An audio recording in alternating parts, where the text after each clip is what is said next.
కొద్దిసేపు దేవుని మాటను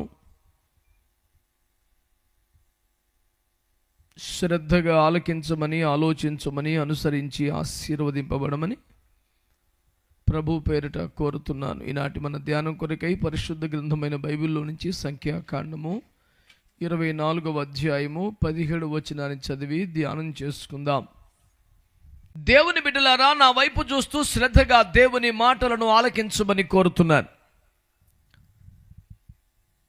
యేసుక్రీస్తు వారు శరీర ధారణకు సంబంధించినటువంటి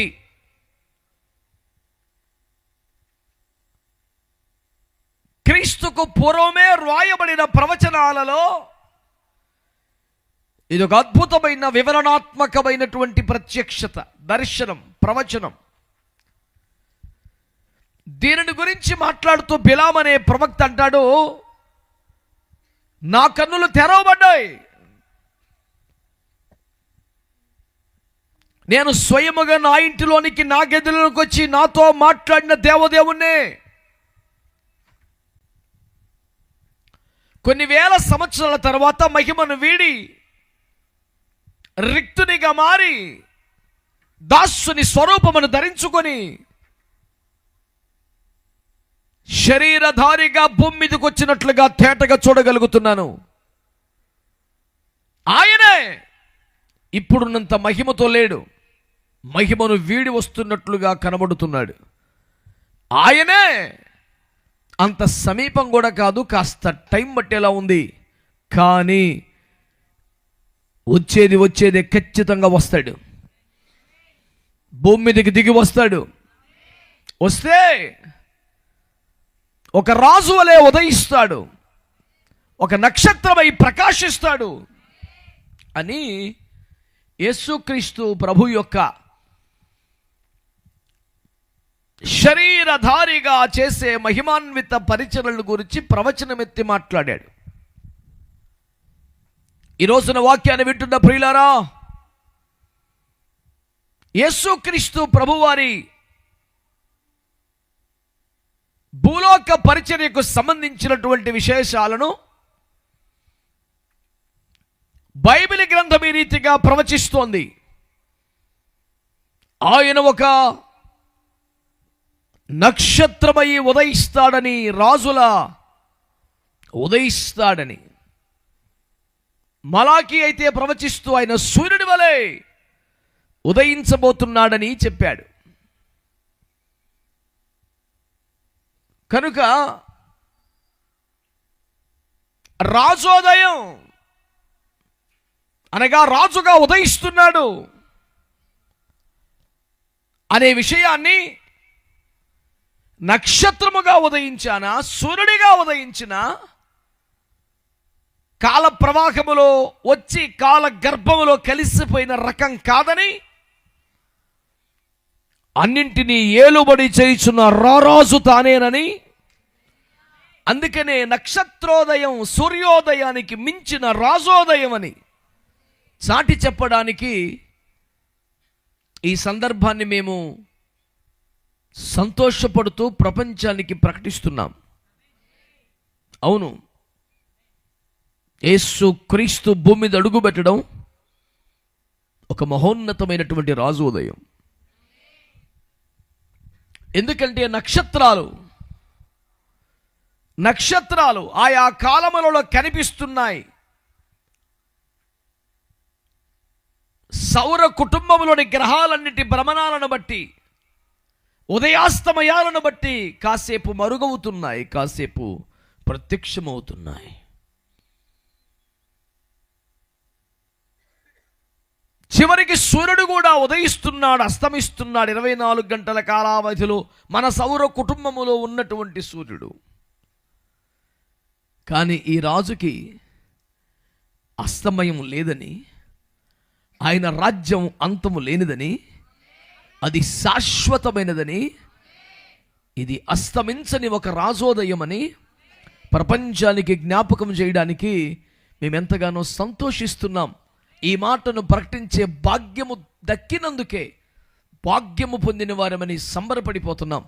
దేవునికి స్తోత్రం కలుగునగాక. అందరూ మంచిగానే చెప్పండి, పర్లేదు. ప్రియులరా,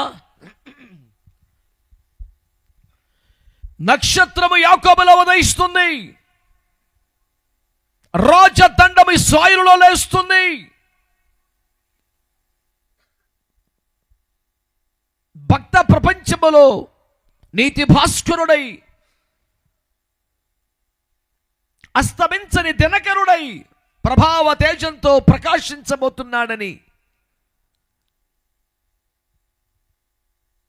దేవుని వాక్యములో క్రీస్తు ప్రభుని గురించి వ్రాయబడి ఉంది. ఈనాడు ఆ మహారాజు ఎవరో? ప్రపంచములను ఏలుచుండినవాడు, ఎవరో కాలముపై కూడా సాధికారిత కలిగినవాడు,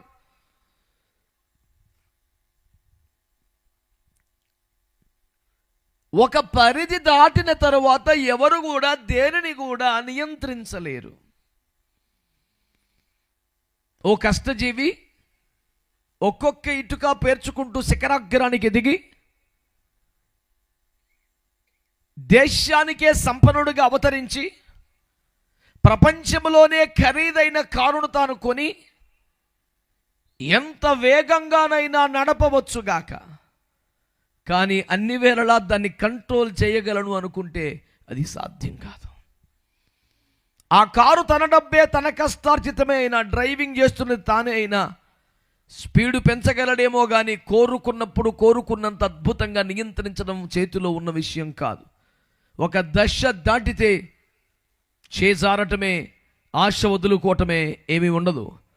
కానీ నేను ప్రకటిస్తున్న ప్రభువైన యేసు క్రీస్తు వారి వ్యవహారం అలా కాదు. ఈ లోకమైన, పైలోకమైన, అధమలోకమైన, ఊర్ధ్వలోకమైన ఆయన దాటిపోయిన స్థితి కానీ, జారిపోయిన పరిస్థితి కానీ, ఇక కష్టం అనే మూమెంట్ కానీ లేదు, ఉండదు, రాబోదని కాలముపై, పరిస్థితులపై కూడా అంతటి తిరుగులేని ఆధిపత్యమును, నియంత్రణను కలిగిన వాడు గనుకనే ఆయన ఎప్పటికీ అస్తమించని ఉదయించే రాజని ప్రపంచానికి ప్రకటించడానికి మేము ఇష్టపడుతూ ఉన్నాం. దేవునికి ఒక మంచి స్తోత్రం చెప్పండి. హల్లెలూయా. కనుక యేసుక్రీస్తు ప్రభుల వారి యొక్క శరీర ధారణ గురించి భూలోకములకు అడుగుపెట్టే మహోన్నతమైన సన్నివేశాన్ని బట్టి ఆనందిస్తూ, పండుగ చేసుకుంటూ, ప్రపంచానికి సంతోషాన్ని పంచిపెడుతూ మరోసారి ప్రకటిస్తున్నటువంటి విశేషం ఏమిటంటే ఆయన ఒక నక్షత్రమై ఉదయిస్తాడు. స్తోత్రం చెప్పండి. హల్లెలూయా. ఆయన నక్షత్రమై ఉదయించేది ఎక్కడ? చీకటిని పారదోలేది ఎక్కడ? వెలుగులు విరబోయించేది ఎక్కడ అని అడిగితే యాకోబులో అని రాశారు. అనండి ఆ మాట.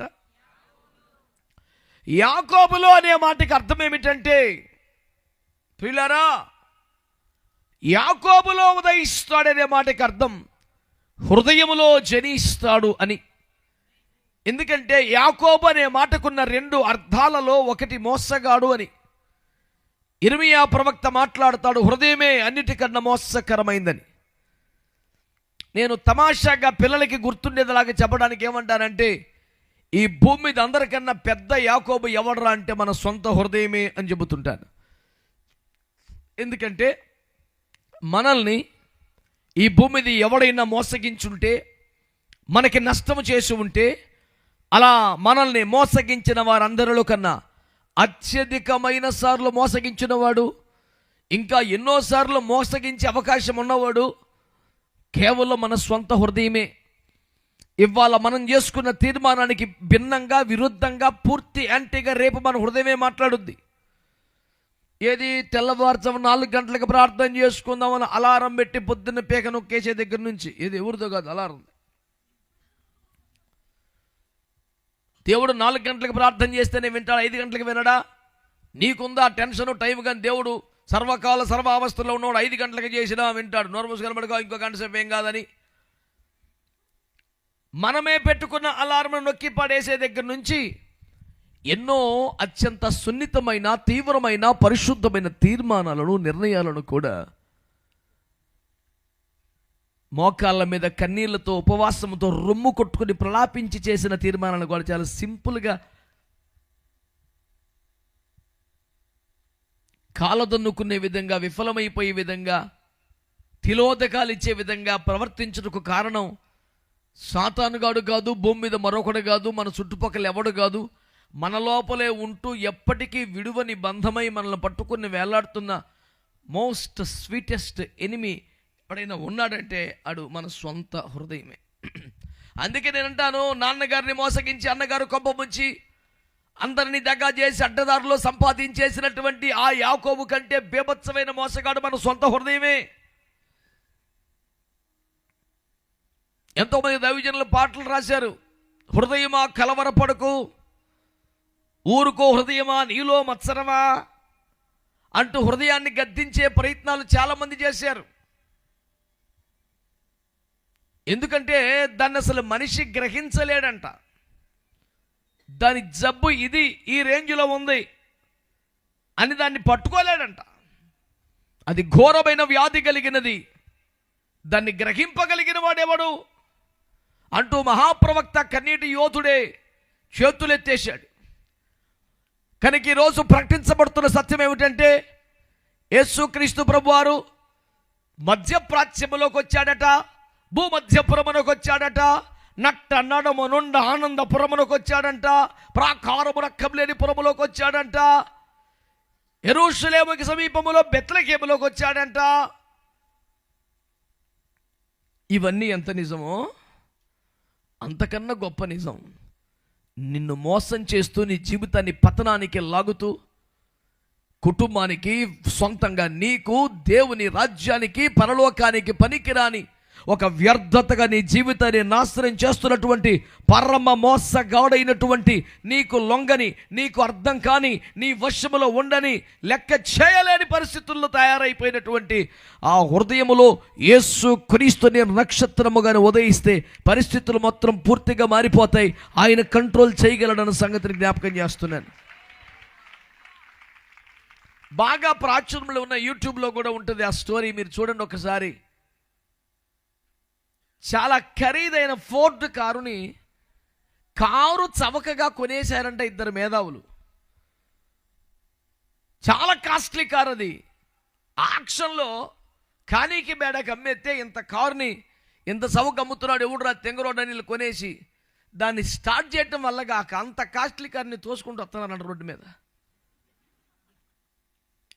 ఆ ఫోర్డ్ గారు తన కారులో వెళుతూ చూస్తే, ఇదేంటి మన కంపెనీ కారులో ఉంది, పరుగు పోతుంది, తోసుకెళ్తున్నారేంటి బాబు అని కంగారు పడి ఆపి అడిగాడంటే, ఏమిటి విషయం అని.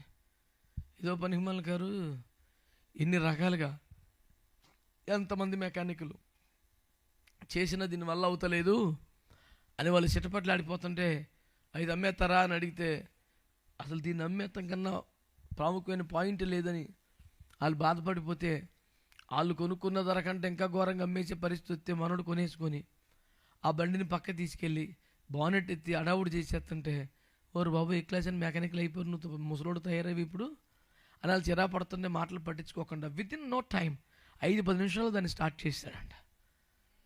వీళ్ళు వచ్చి గాబరు పడిపోయి, నువ్వు ఎలా చేయగలిగో ముసలోడివి అంటే, అసలు దీన్ని తయారు చేసిన నేనరా బాబు, ఫోర్డ్ నా పేరు, దాని గొడవ గోత్రం నాకు తెలుసు కదా అన్నాడంట. దీన్ని బట్టి తేలుచున్న ఫలితార్థం ఏమనగా, దానిని కలుగజేసిన వాడు తానే కనుక మాంత్రికుడు ప్రాణమైన చిలకలో ఉందో లేదో మనకు తెలియదు, కానీ తయారు చేసిన వాడి చేతుల్లో దాని జాతకం అయితే ఉంది. ఇదంతా ఎందుకు చెప్తున్నాడు, ఒక మహా అద్భుతమైన దైవజనుడు. పాటలు చాలామంది రాస్తారని, కొంతమంది పాటలు రాస్తేనండి దానికి ఒక ప్రత్యేకత ఉంటుంది, ఇంతకుముందు ఎవరికి తెలియని కోణం ఉంటుంది, చాలా అరుదుగా ఉంటాయి అలాంటి పాటలు.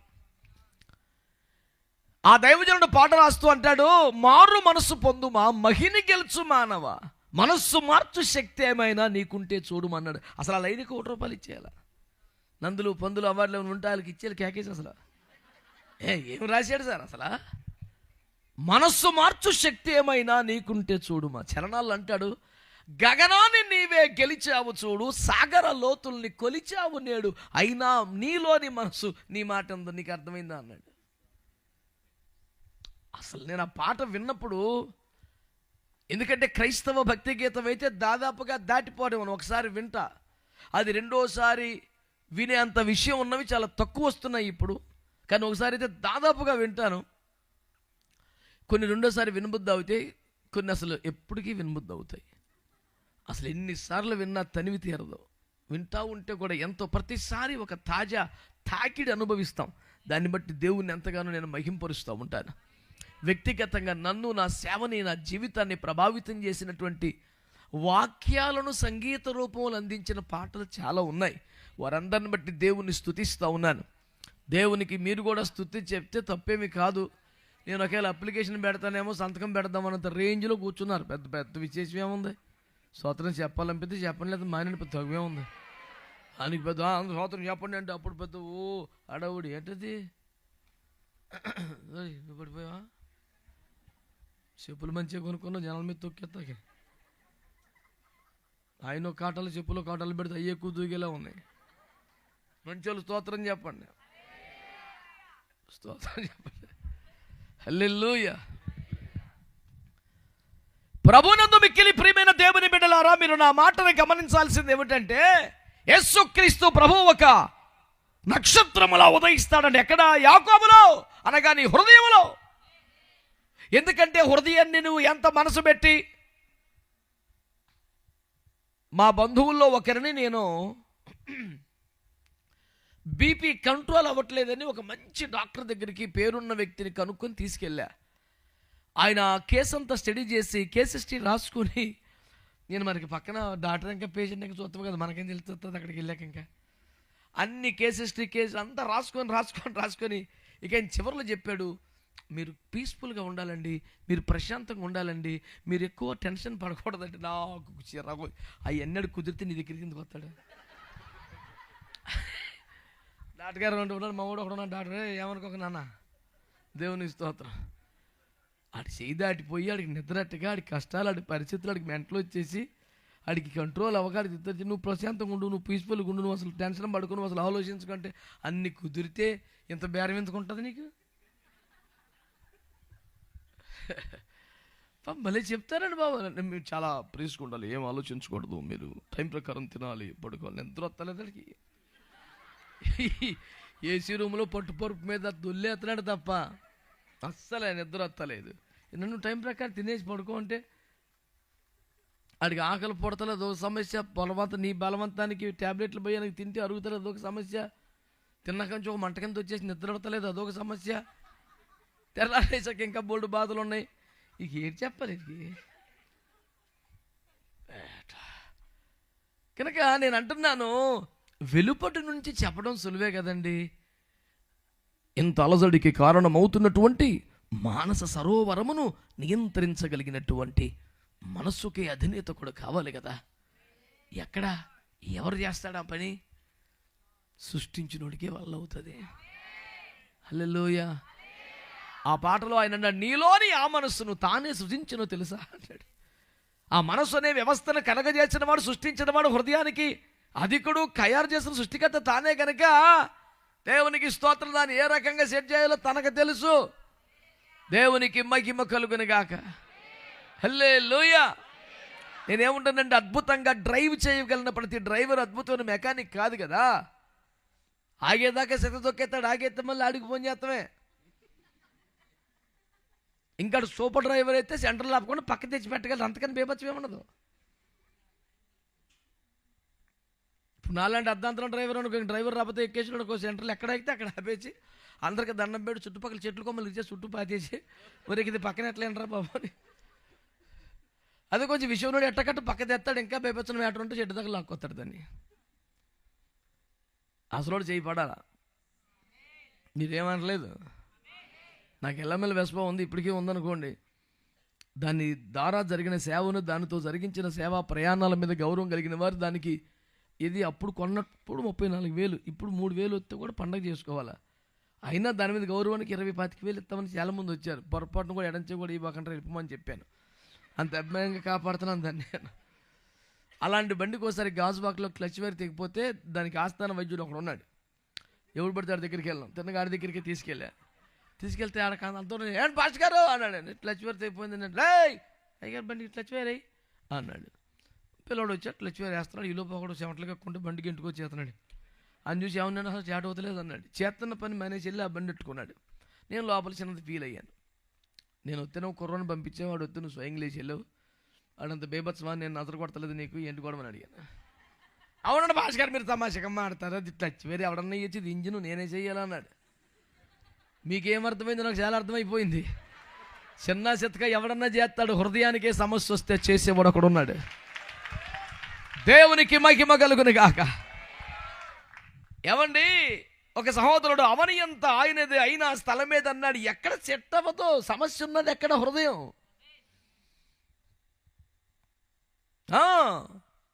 ఖాళీగా ద్వీపాలు బోల్డ్ ఉన్నాయి, డబ్బులు ఉన్నవాడు కొనుక్కెళ్ళి ఆ ద్వీపాన్ని ఆడుకొని వేసుకొని, ఆడు పేరెట్ వేసుకొని, రాజ్యం వేసుకొని, ముద్రించి చేసుకొని, మొత్తం నాదని చెప్పుకొని అంత కెపాసిటీ భూమి మీద ఖాళీ ఇంకా ఉంది. కానీ రావాల్సింది ఎక్కడికి తెలుసా? సమస్య ఎక్కడుందో అక్కడికి. ఆమేన్, హల్లెలూయా. కనుక నేను మనవి చేస్తున్నాను, యేసుక్రీస్తు ప్రభువాడు ఎందుకు లోకానికి వచ్చారు? యేసుక్రీస్తు ప్రభువారు ఒక నక్షత్రమై యాకోబులు ఎందుకు ఉదయిస్తున్నారంటే, చీకటి నిండినటువంటి, ఎవరికి అర్థం కానటువంటి, ఏ టెస్టులకి దొక్కనటువంటి, ఏ మందు ద్వారా వైద్యం ద్వారా పరిష్కారం కానటువంటి ఘోరమైన పాపమైన సమస్యల వలమైన ఒక రోగం హృదయానికి ఉన్నది. దాన్ని గ్రహించేవాడైనా, దాన్ని పరిష్కరించేవాడైనా, ఇక సుఖం లేదని భవన్ అక్కడే టెస్ట్ వేసుకొని కూర్చొని పరిపాలన ఆరంభించేవాడైనా, ఎప్పటికీ హృదయం ద్వారానే ప్రపంచ మానవ జాతికి జీవధారలు ప్రవహింపజేసి ఇతని గుండెను బాగు చేయడమే కాదు, అందరి దప్పిక తీర్చగలిగే ఒక అద్భుతమైన క్షేత్రముగా మార్చగలిగిన వాడైనా ఈ రాత్రి ప్రకటిస్తున్న యేసుక్రీస్తు ప్రభు ఒక్కడే. దేవునికి స్తోత్రం కలుగును గాక. యాకోబులో ఎందుకు అవసరం కాబట్టి, రోగం అక్కడ ఉంది, తిప్పలు అక్కడ ఉంది. ఏ క్లాస్ డాక్టర్ పోయి ఉండే వాటిలోకి ఎందుకు వెళ్తున్నామంటే, రోగి ఎక్కడ ఉన్నాడు, మరి ఏం చేయమంటావు? ఇంత చదువుకొని ఆ పనికిమాల వాటిలోకి వెళ్ళబోకంటే, పనికిమాల పరిస్థితుల్లో అక్కడ ఉన్నాడు, డాక్టర్ వెళ్ళాలి. మరి ఫలానా చోట కొలువు ఉండొచ్చు కదా, ఫలానా చోట ఏం చేయవచ్చు కదా, ఫలానా చోట కొలువు తీరవచ్చు కదా, ఫలానా చోట బంగారపు గద్దెలను నిర్మించి వజ్రాల హారతి మేము వేయగలము కదా. అక్కర్లేదు, పేషెంట్ చచ్చిపోతున్నాడు అక్కడ. ఎవడా పేషెంట్? హృదయం. హృదయం. అందుకని నక్షత్రం చెప్పాలి గట్టిగా. నక్షత్రం అనగా ప్రభువైన యేసుక్రీస్తు వారు. యాకోబు అనగా నీ సొంత హృదయమే. హృదయం దేం కులం? మీ మౌనం నశించును గాక. అందరికీ స్వరాలు ఉంటే తెరవబడును గాక.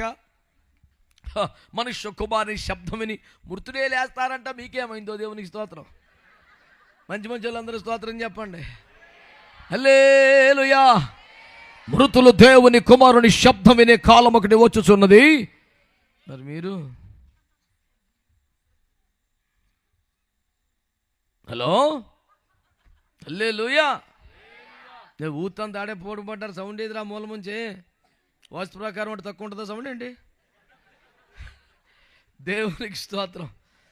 ఎక్కడ వాస్తు ప్రకారం ఇబ్బంది చెప్పను అక్కడ నేను వచ్చేస్తాను. ఎందుకంటే యేసు ప్రభు నాకు ఆ ధైర్యం ఇచ్చాడు, ఏం పర్లేదురని ఎప్పుడో చెప్పాడు. స్తోత్రం చెప్పండి. నేను ఎప్పుడో 2009లో రాశాను ఆ మాట. ఏ దిక్కు అయినా ఆయనే దిక్కు కనుక నాకే టెన్షన్ లేదు. హల్లెలూయా. ఉన్నదే జానాబెత్తడి స్థలం. యేసుప్రభు ఇస్తే ఈ మూల బరువుపేటకి ఈ మూల నిప్పేటకి ఈ రూపు కిటికీ కట్టకంటే అది కొనుక్కున్నది. నాకేమైనా ఆస్తులు? ఆ ఫారెన్ కరెస్పాండెన్సా? నా కొంపం వేసుకొని ఏనుల్లో వస్తే జానాబెత్తడి మొక్క దొరికింది. అందులో మొక్క చర్చి కట్టి ఇంకో కొంప కట్టుకుంటే దానికి 100 రూల్స్ పెడతంటే, ఈ దిక్కు ఇది పెట్టకూడదు, ఆ దిక్కు అటు పెట్టకూడదంటే, ఏ దిక్కెళ్ళి నువ్వే వచ్చేస్తావు నా పేనం చేస్తాక ఎవడెవరో నువ్వు అని ఆడి మీద కలబడిపోయి అప్పుడు చెప్పాను, ఏ దిక్కు తిరిగినా ఆయనే నాకు దిక్కు. స్తోత్రం చెప్పండి. దిక్కు ఒకరిని పెట్టుకొని ఎంతమందికి దండం పెట్టండి నా పేనం మీదకి? ఒకడే చెప్పరు మీరు పెద్దగానే. మీకు ఓపిక ఎక్కువ అనుకుంటా. జీవితంలో అలసిపోయి కష్టాలు పడి బాధలు పడి సొమ్మాసిల్లు వేలాలు ఆ పరిస్థితిలో యేసుప్రభు దగ్గరికి వచ్చాం. స్తోత్రం చెప్పొచ్చు కదా. హల్లెలూయా. కలవంటిది నీ జీవితము అర్థమయ్యి ఇంకా దిక్కులు తిరుగుతూ మానేశాం. దేవుడికి స్తోత్రం. హల్లెలూయా. ఇప్పుడు సలెట్టి జోబులో చేతి ఎత్తలేదా? సిస్టమే అంతరా నీది. దేవునికి స్తోత్రం చెప్పండి. మంచి వాళ్ళందరూ చెప్పండి. మొన్న ఒక పిల్లగాడండి, పెద్ద పెద్ద దైవజనులు వస్తున్నారు, 2 చేతులు జోబులో పెట్టుకొని అసలు కదులుతాం. మనం అలా పెరలేదు కదా. దైవజనులు వస్తే కొందనాలు చెప్పడం ఏదో, అసలు జోబులో చేతి ఎత్తలేదు. నాకు చాలా బాధ వచ్చేది. తప్పురది. అసలే మళ్ళీ ఏయ్ అన్నాను. వందనాలు చెప్పాను అన్నాడు. ఎలాగంటే ఇలాగన్నాడంట. తొండతో ప్రార్థన చేయించుకున్నావు ఏంట్రా? దైవజనులు ఎదురు తిలగంటావేంట్రా? 2 చేతులు ఎత్తి వందనాలు చెప్పండి. అలా చెప్తాక మరి ప్యాంటు అది పరిస్థితి.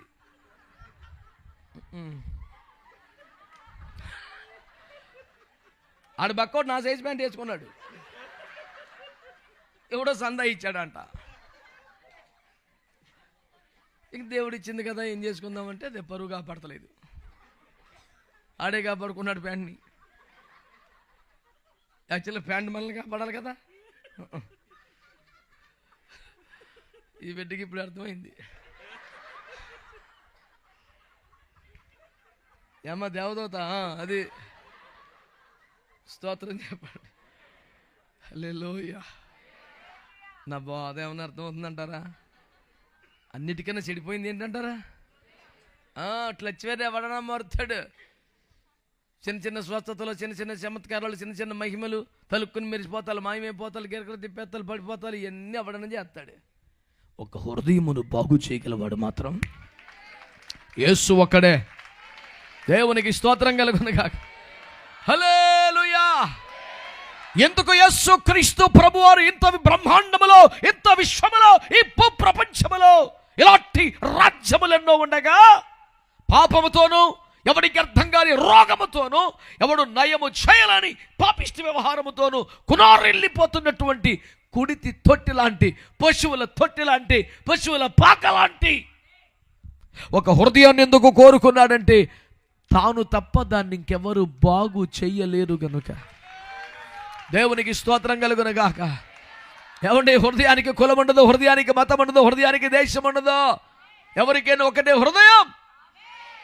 కనుక దేవుని బిడ్డలారా, దేశమని, ప్రాంతమని, కులమని, వర్ణమని వ్యత్యాసములు లేకుండా ఎవరెవరికి హృదయం ఉన్నదో, ఆమేన్, అందరికీ హృదయం ఉందన్నారు కదా.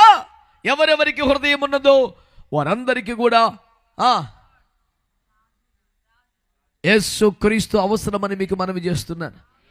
యోహాను సువార్త 2వ అధ్యాయం ముగింపులో కమ్మని మాట చెప్పాడండి. ఆయన మన హృదయము కంటే అధికుడు గనుక ఎవరు ఆయనకి ఎవరి గురించి ఏమీ చెప్పక్కర్లేదు. ఆ మాట ఎంత ఇష్టమో నాకు. కొంచెం మంచోడు బాబు చూడని అనక్కర్లేదంట. ఆయనకు అందరి గురించి తెలుసట. చాలా కమ్మని మాట అది. ఏమంటాడు అక్కడ? ఆయన అందరి హృదయములు ఎరిగిన వాడు గనుక ఎవరు కూడా ఆయనకి ఎవరి గురించి ఏమీ చెప్పక్కర్లేదు. ఈ మాటలు వింటున్న వారు సభలో ఉన్నా, మీ ఇళ్లలో ఉన్నా, ఏ ప్రాంతంలో కూర్చొని చూస్తున్నా, నీ హృదయం ఎరిగిన వాడు, నీ సంగతులు చూస్తున్నవాడు, దానికి మూల కారణాన్ని అర్థం చేసుకున్నవాడు, దాన్ని పరిష్కరించడానికే ఈ లోకములోనికి, మహిమలోకాన్ని, తండ్రి వక్షస్థలాన్ని, మహిమా స్వరూపాన్ని, మహిమైశ్వరాన్ని వదులుకొని దిగి వచ్చేసినవాడు నీ హృదయం అనే తలుపును తట్టుచున్నాడు. తెరవగలిగితే చాలు. స్తోత్రం చెప్పండి గట్టిగా. హల్లెలూయా. నువ్వేం బాగు చేసుకోలేవు, నువ్వేం సెట్ చేసుకోలేవు, నీ వల్ల అవ్వదు.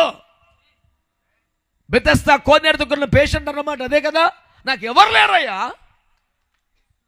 బాగుపడాలని ఉంటే మాత్రం నేను పేదవాడిని, నేను విడవబడ్డవాడిని, కుటుంబం వదిలేసి వెళ్ళిపోయింది, కనీసం నీళ్లు దూత కదిలిస్తే నన్ను తంతే అందులో పడతాను, తోసేవాళ్ళు లేడు, తన్నేవాళ్ళు లేడు, తృణీకరించేవాళ్ళు లేడు, కోపంతో చికాగ్గా ఇడమకలతో తరినా బతుకుండేవాడిని, కానీ ఆ పాటి తృణీకారపు అడుగు కూడా నా మీద ఎవడో వేయటం లేదు అని వాపోతుంటే ప్రభు అన్నాడు, సరే నీకు ఎవరో లేకపోయినా, నేను నీళ్ళలో దించేవాళ్ళు లేకపోయినా, దూత ఒకవేళ రాకపోయినా, నీళ్లు కదలకపోయినా, దిగే శక్తి లేకపోయినా, మోసుకెళ్ళేవాడు లేకపోయినా, ఇంతటి అభాగ్య స్థితిలో నీ దగ్గరికి నేనే వచ్చేసాను కనుక ఇక ప్రాసెస్తో పని లేదు, నువ్వు బాగుపడిపో, స్వస్థపడిపో అంటూ అతని జీవితాన్ని ఆశీర్వాదకరంగా మార్చిన దేవుడే ఈరోజు నీతో మాట్లాడుతున్నాడు.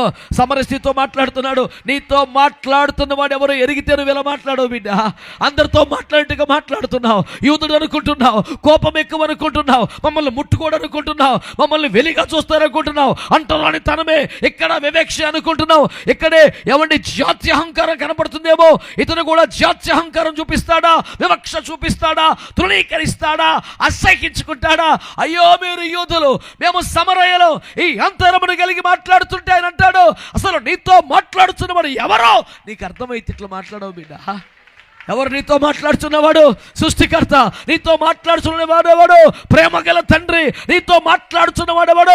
నీ నాశనమును కాదు, రక్షణను కోరుకుంటున్నవాడు. నీతో మాట్లాడుతున్నవాడు నీ వలన దప్పిక తీర్చబడవలసిన వాడు కాదు, నీ దప్పికను తీర్చువాడు. నీతో మాట్లాడుతున్నవాడు నీ స్థితిని ఎరిగినవాడు, నీవు చేసినవని చెప్పగలిగిన వాడు, నీ పరిస్థితులు మార్చగలవాడు, నిన్ను సాక్షిగా చేయగలిగిన వాడు, శాపాన్ని దీవెనగా, నరకాన్ని స్వర్గంగా మార్చగలిగిన స్థాయి ఉన్నవాడు. కొడితే మంచి కొట్ట గట్టిగా.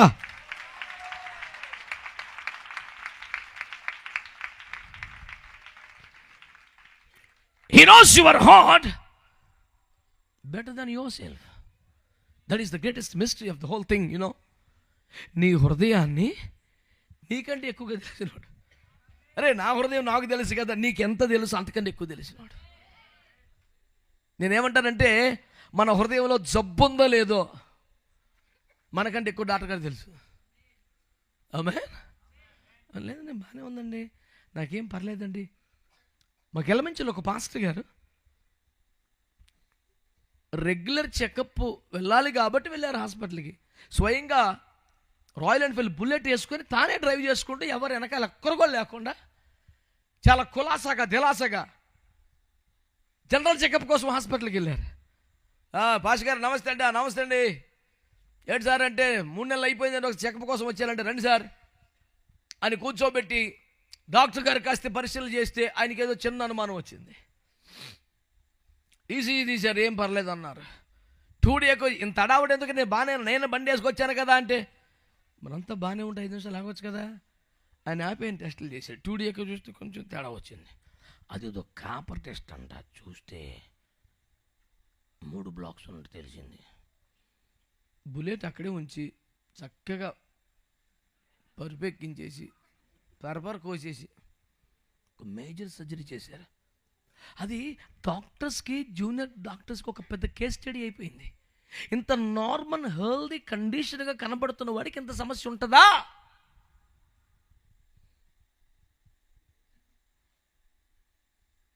అంతా బానే కనబడుతున్న జీవితంలో హృదయంలో లోపములు లేవా, పొరపాట్లు లేవా, బలహీనతలు లేవా?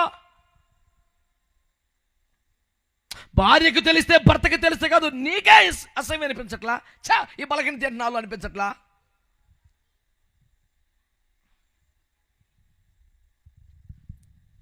యేసుకు మరొక చోటు లేక కాదు, హృదయానికి మరొక దిక్కు లేక ప్రేమగల తండ్రి యేసు క్రీస్తు హృదయంలోనికి దిగి వచ్చాడు. మనం చేస్తున్నాను. నువ్వు యాకోబులాగుంటే, మోసగాడులా ఉంటే, అబద్ధమును ఆశ్రయిస్తే, తెలివితేటలు ఆశ్రయిస్తే, బాగుపడిపోవడానికి అడ్డదారిని ఆశ్రయిస్తే నీలోనికి రావలసిన సరైన వ్యక్తి ప్రభువైన యేసు క్రీస్తు అని మీకు జ్ఞాపకం చేస్తున్నాను. జీవితంలో విఫలమైపోయావా? జీవితంలో ఓడిపోయావా? నేను ఒక మాట మీకు జ్ఞాపకం చేస్తాను. ప్రియరా, గర్భములో పిండమ్మగా ఉన్నప్పటి నుంచి మొదటివాడుగా ఉండాలి, పైవాడుగా ఉండాలని తను ప్రయత్నపడ్డాడు. సాధ్యం అవ్వలేదు. 25 ఏండ్ల వయసు వచ్చిన తరువాత సుమారు అన్నదమ్ములు ఎవడి బతుకు వాడు బతుకుతున్న దశలో కూడా తాను పైవాడిగా ఉండాలని ఇంత కోరకే జ్యేష్ఠత్వాన్ని సంపాదించేశాడు. అయినా సుఖం లేదు. నేను ఆశీర్వదించబడ్డానా హో అనే ఫీలింగ్ వచ్చిన మరుక్షణం మరణం తరమడం ప్రారంభించింది. ఎక్కడికో పారిపోయాడు. 20 ఏండ్లు ఊడిగం చేశాడు.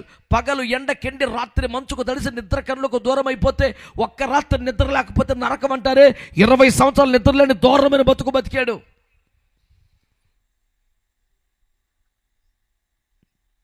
ఉద్యోగంలో నష్టమే, వివాహంలో మోసమే, ప్రతి చోట దెబ్బతింటమే. ఎబ్బోకు రేవులో దేవుడు కనికరించదకు జయమిచ్చినప్పుడు నేను ఒక మాట రాశాను. విజయమే ఎరుగని వానికి నీపైనే జయమిస్తేవి ఏం దేవుడు అయ్యాను అని. జీవితంలో విజయం గర్భములో పిండముకున్నప్పటి నుంచి లైఫ్లో ఇంత వయసు వచ్చేదాకా అసలు విజయం అంటే ఎట్లా ఉంటుందో ఎరుగని, మన భాషలో చెప్తే విజయానికి ముఖమోసమైన బతుకది. యేసుక్రీస్తు ప్రభు అతని కోసం 20 ఏండ్లు వెంటాడి వెనక తిరిగి వెయిట్ చేసి అతను ఒంటరిగా దొరికిన మరుక్షణం పరిస్థితులపై, మనుషులపై, శత్రువులపై కాదు, ఏకంగా చెప్పండి, ఏకంగా విజయమే ఎరుగని వానికి. ఇప్పుడు మామూలుడా, నీపైనే విజయం ఇచ్చావు నువ్వు. దేవునికి కొన్ని స్టేట్మెంట్స్ ప్రభు నాకు ఇచ్చినాయి. ఎన్నిసార్లు చదువుకున్నా విన్నా నాకు తాజాగా అనిపిస్తాయి. కన్న తండ్రి వీడు నా కొడుకే అనడానికి ఇష్టపడిన దావీదులోకి నువ్వు వచ్చి, దావీదు మా తండ్రి అన్నావు. ఏం చెప్పాలి నీ ప్రేమను గురించి?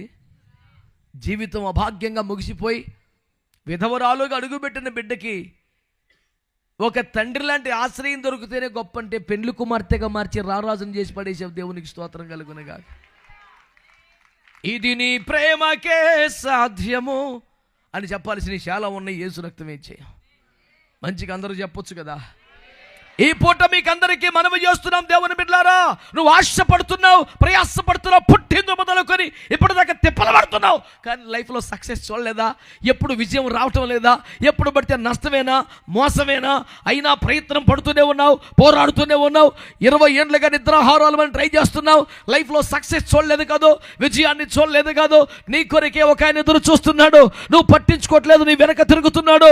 ఎవరన్నా నా ప్రపంచం అనుకున్నావో, ఎవరన్నా మనుషులు అనుకున్నావో, ఎవరన్నా సమస్తం అనుకున్నావో, వారిని పంపి ఒక్కడు మిగలగలిగితే, మోకాల మీద పడగలిగితే, నీవు తప్ప వేరకు దిక్కులేదని ప్రార్థన చేయగలిగితే, నిన్ను వెంటాడుతున్నా, నీ వెనక తిరుగుతున్నా, నీ మార్పు కొరకై, నీ ప్రార్థన కొరకై, నువ్వు తలుపు తీయట కొరకై వేచి ఉన్న నీ దేవుడు నీ హృదయంలో ప్రవేశిస్తే నీ లైఫ్ ఒక్కసారిగా మారిపోద్ది.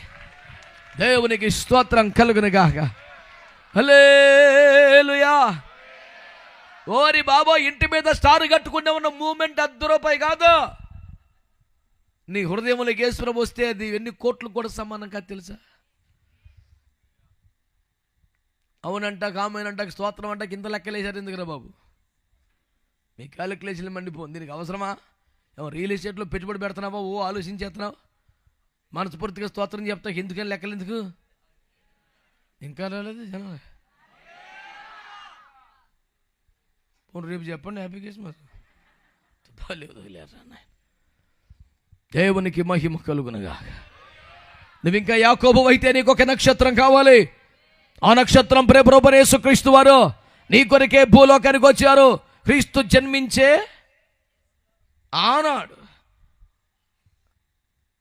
క్రీస్తు ఉదయించే ఈనాడు. ఎవరు అడుగుతున్నారా అంటే ఎవరన్నా? అయ్యో పాపం ఎవరో పెద్ద మనిషిని సెలెక్ట్ చేశారు అక్కడ. ఏ క్యారెక్టర్ పేరు మీద ప్రశ్న సంధించిన ఖరీదైన ₹1,00,00,000 ప్రశ్న అది. ఎందుకంటే ఇంకా వెలవాల్సినటువంటి చీకటి హృదయాలు ఉన్నాయి, అంధకార రాజ్యములు మగ్గిపోతున్న జీవితాలు ఉన్నాయి. యేసుక్రీస్తు అరుదైస్తే యెషయా గ్రంథం మాట్లాడుతుంది, చీకటిలో ఉన్నవారు గొప్ప వెలుగును చూశారు. దేవునికి స్తోత్రం కలుగునుగాక. చెప్పండి గట్టిగా హల్లెలూయా. నేను ఒకటే మాట మీకు మనవి చేస్తున్నాను, ఒకవేళ నీవు యాకోబు అయితే నీ బ్రతుకు నష్టంతో ఉంటే, మోసంతో ఉంటే, పాపంతో ఉంటే, జీవితంలో సక్సెస్ లేని పరిస్థితి అయితే, పోరాటం తప్ప, తిప్పలు తప్ప ఫలితం లేని వ్యవహారం అయితే, ఎప్పుడు చూసిన మంది ఆచరణమే, రాత్రి అంతా అయ్యో శ్రమ పడినా మందదే ఆశా నిరాశయే ఆవేదనెదురాయే. ఎంత అందంగా చెప్తామో, అంత సౌమ్యంగా బాధలు చెప్పుకోవడం ఇంకెవరికి కుదరదు. మహానుభావుడు మాజిరామణి గారు చెప్పారు, దేవునికి స్తోత్రం. అంత సొంపుగా శ్రావ్యంగా మన పరిస్థితిని చెప్పడం ఇంకెవరికి కుదురుతుందా? అల్లాడే నా వలలు, అల్లాడటం కూడా ఎంత అందంగా, జలముల మీద దేవుని ఆత్మ అల్లాడినంత శ్రావ్యంగా వినిపించాడు మహానుభావుడు. దేవునికి స్తోత్రం. హల్లెలూయా చెప్పొచ్చుగా. హల్లెలూయా. ఆయనకి అంత శ్రావ్యత ఎందుకు వచ్చిందంటే, అల్లాడిపోతున్న ఆ నీచ ఘోర దైన్య స్థితిలో కూడా నువ్వు ఒక్కసారి జ్ఞాపకం చేసుకుంటే నా ఆత్మ మళ్ళీ వేరబోస్తుంది అనే విశ్వాసం వేసి మీద ఉంది.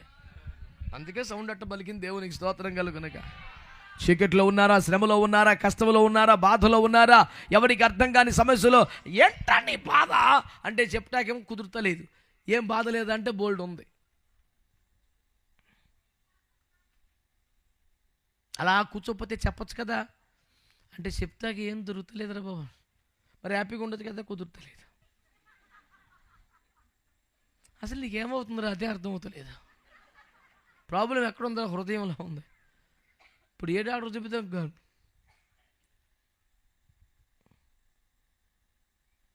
ఓ పాస్టర్ గారు నాకు ఫోన్ చేసి తన కష్టాలు బాధ, 60 సంవత్సరాల వయసున్న పెద్ద మనిషి, సేవలో తనకు వచ్చిన కష్టాలు చెప్పి బాగా దుఃఖపడుతున్నారు.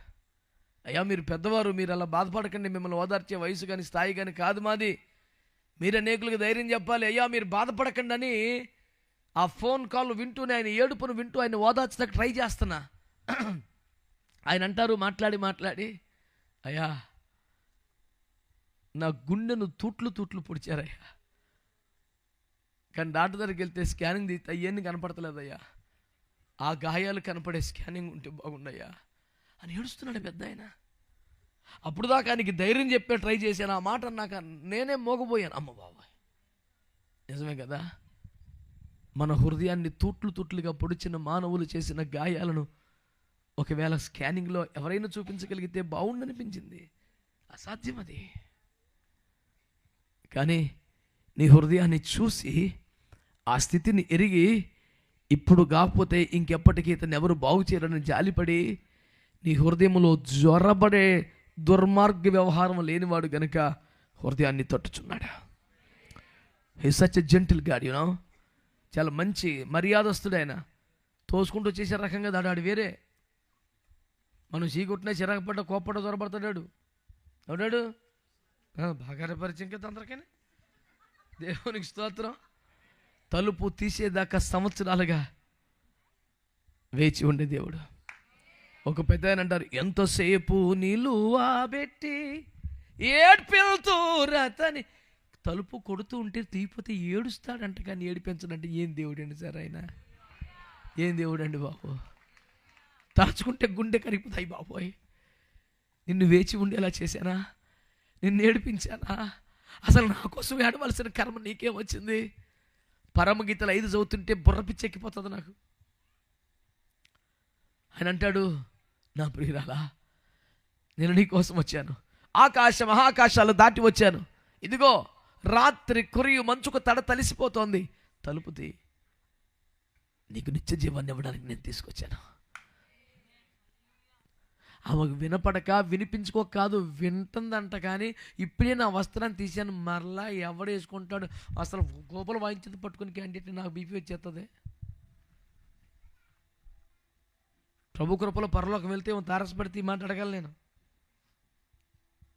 నాకు ఆ ధైర్యం బెర్క్మన్స్ గారి దగ్గర దొరికింది. పరలోకి వెళ్ళగానే ఫస్ట్ యేసు ప్రభు దండం పెట్టుకుని నెక్స్ట్ దావీదు దగ్గరికి వెళ్తాడంట, ఓ పాట పాడని అడుగుతాడంట. ఎందుకంటే ఇది ఈ కాలపు దావీదులో వాడబడతాడు కదా. నాకు ఆ ఫీల్ విపరీతంగా నచ్చేసింది. బాబా ఏం దైవజనుడు భలే మాట్లాడాడు. దావీదును కలుసుకొని సార్ ఒక పాట పాడమని అడుగుతాడంట. నేను ఎన్నో పాటలు రాశాను, ప్రపంచవ్యాప్తంగా ప్రసిద్ధి పొందిన, కానీ నీ పాటలు అంత రేంజ్ లేవు, అసలు ఏంది ఒకటి పాడు అంటాడంట వెళ్ళి. ఆ ఫీల్ నాకు అర్థమయ్యాక నేను ఒకసారి మోసే గారిని కలవాలా, ఒకసారి పౌలు గారు నేను కొన్ని పెట్టుకున్నాను. దేవునికి స్తోత్రం. ఎందుకంటే మనం ఈజుకొస్తే 100 మందిని విశ్వాసాలు పెట్టుకుని ఎగలేకపోతున్నాం. 30 లక్షల మంది ఎట్ట కనిపించాడు పెద్ద మనిషి. ఉన్న గట్టిగా 300 మంది ఉంటే వాళ్ళని ఒక తాటి మీద తీసుకొస్తాకి, సముద్రం దాటెత్తాకి, ఏమండి వీళ్ళు మన సముద్రం నీళ్ళు తాగించేస్తున్నారు మనతో. ఎలా దాటించేసావు మహానుభావ అని దండం పెట్టి ఒక మాట అడగాలనిపిస్తుంది నాకు. స్తోత్రం, హల్లెలూయా. నువ్వేసిన పునాది మీద గోడగట్లకు చచ్చిపోతావు, ఇన్ని పొందాలి ఎలాగేసావు బాబయ్యా అని పౌలు గారిని అడగాలనిపిస్తుంది నాకు. ఈ లిస్టులో అప్పుడప్పుడు వీళ్ళు తగులుతుంటారు, అడుగుతాను వెళ్ళి ఈ సోలం మీదని. ప్రభువు తలుపు కొడుతుంటే వినబడి తను ప్రభు అయిన స్వరం గుర్తుపట్టి కూడా ఏం చేస్తున్నాను, ఇప్పుడు ఈ వస్త్రమును తీసివేసి మరలా ధరింపని అసలు నువ్వు మా సంఘబిడ్డ అయితేనా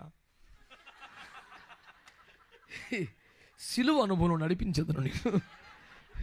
కంటిని గుడ్డుపడి నీకు ఏసు రక్తమే కాకపోతే ప్రభువుని గుర్తుపడితే తుల్లి పడిపోయి ఎగిరి పడిపోయి అయ్యి బాబోయ్ ఆ చేతులు పూసుకొని ఇద్దరు తుడిసేవతలు పడేసి అంగి వేసుకొని వస్త్రం వేసుకొని కంగారు పడిపోయి తలుపులు తెరిచేసి కాళ్ళ మీద పడిపోయి ఇంట్లో తెచ్చుకొని బుర్ర బుద్ధి లేకుండా పనికి మళ్ళీ స్టేట్మెంట్ పాట రాస్తావా పాట పరమగ్గే ఎత్తమంట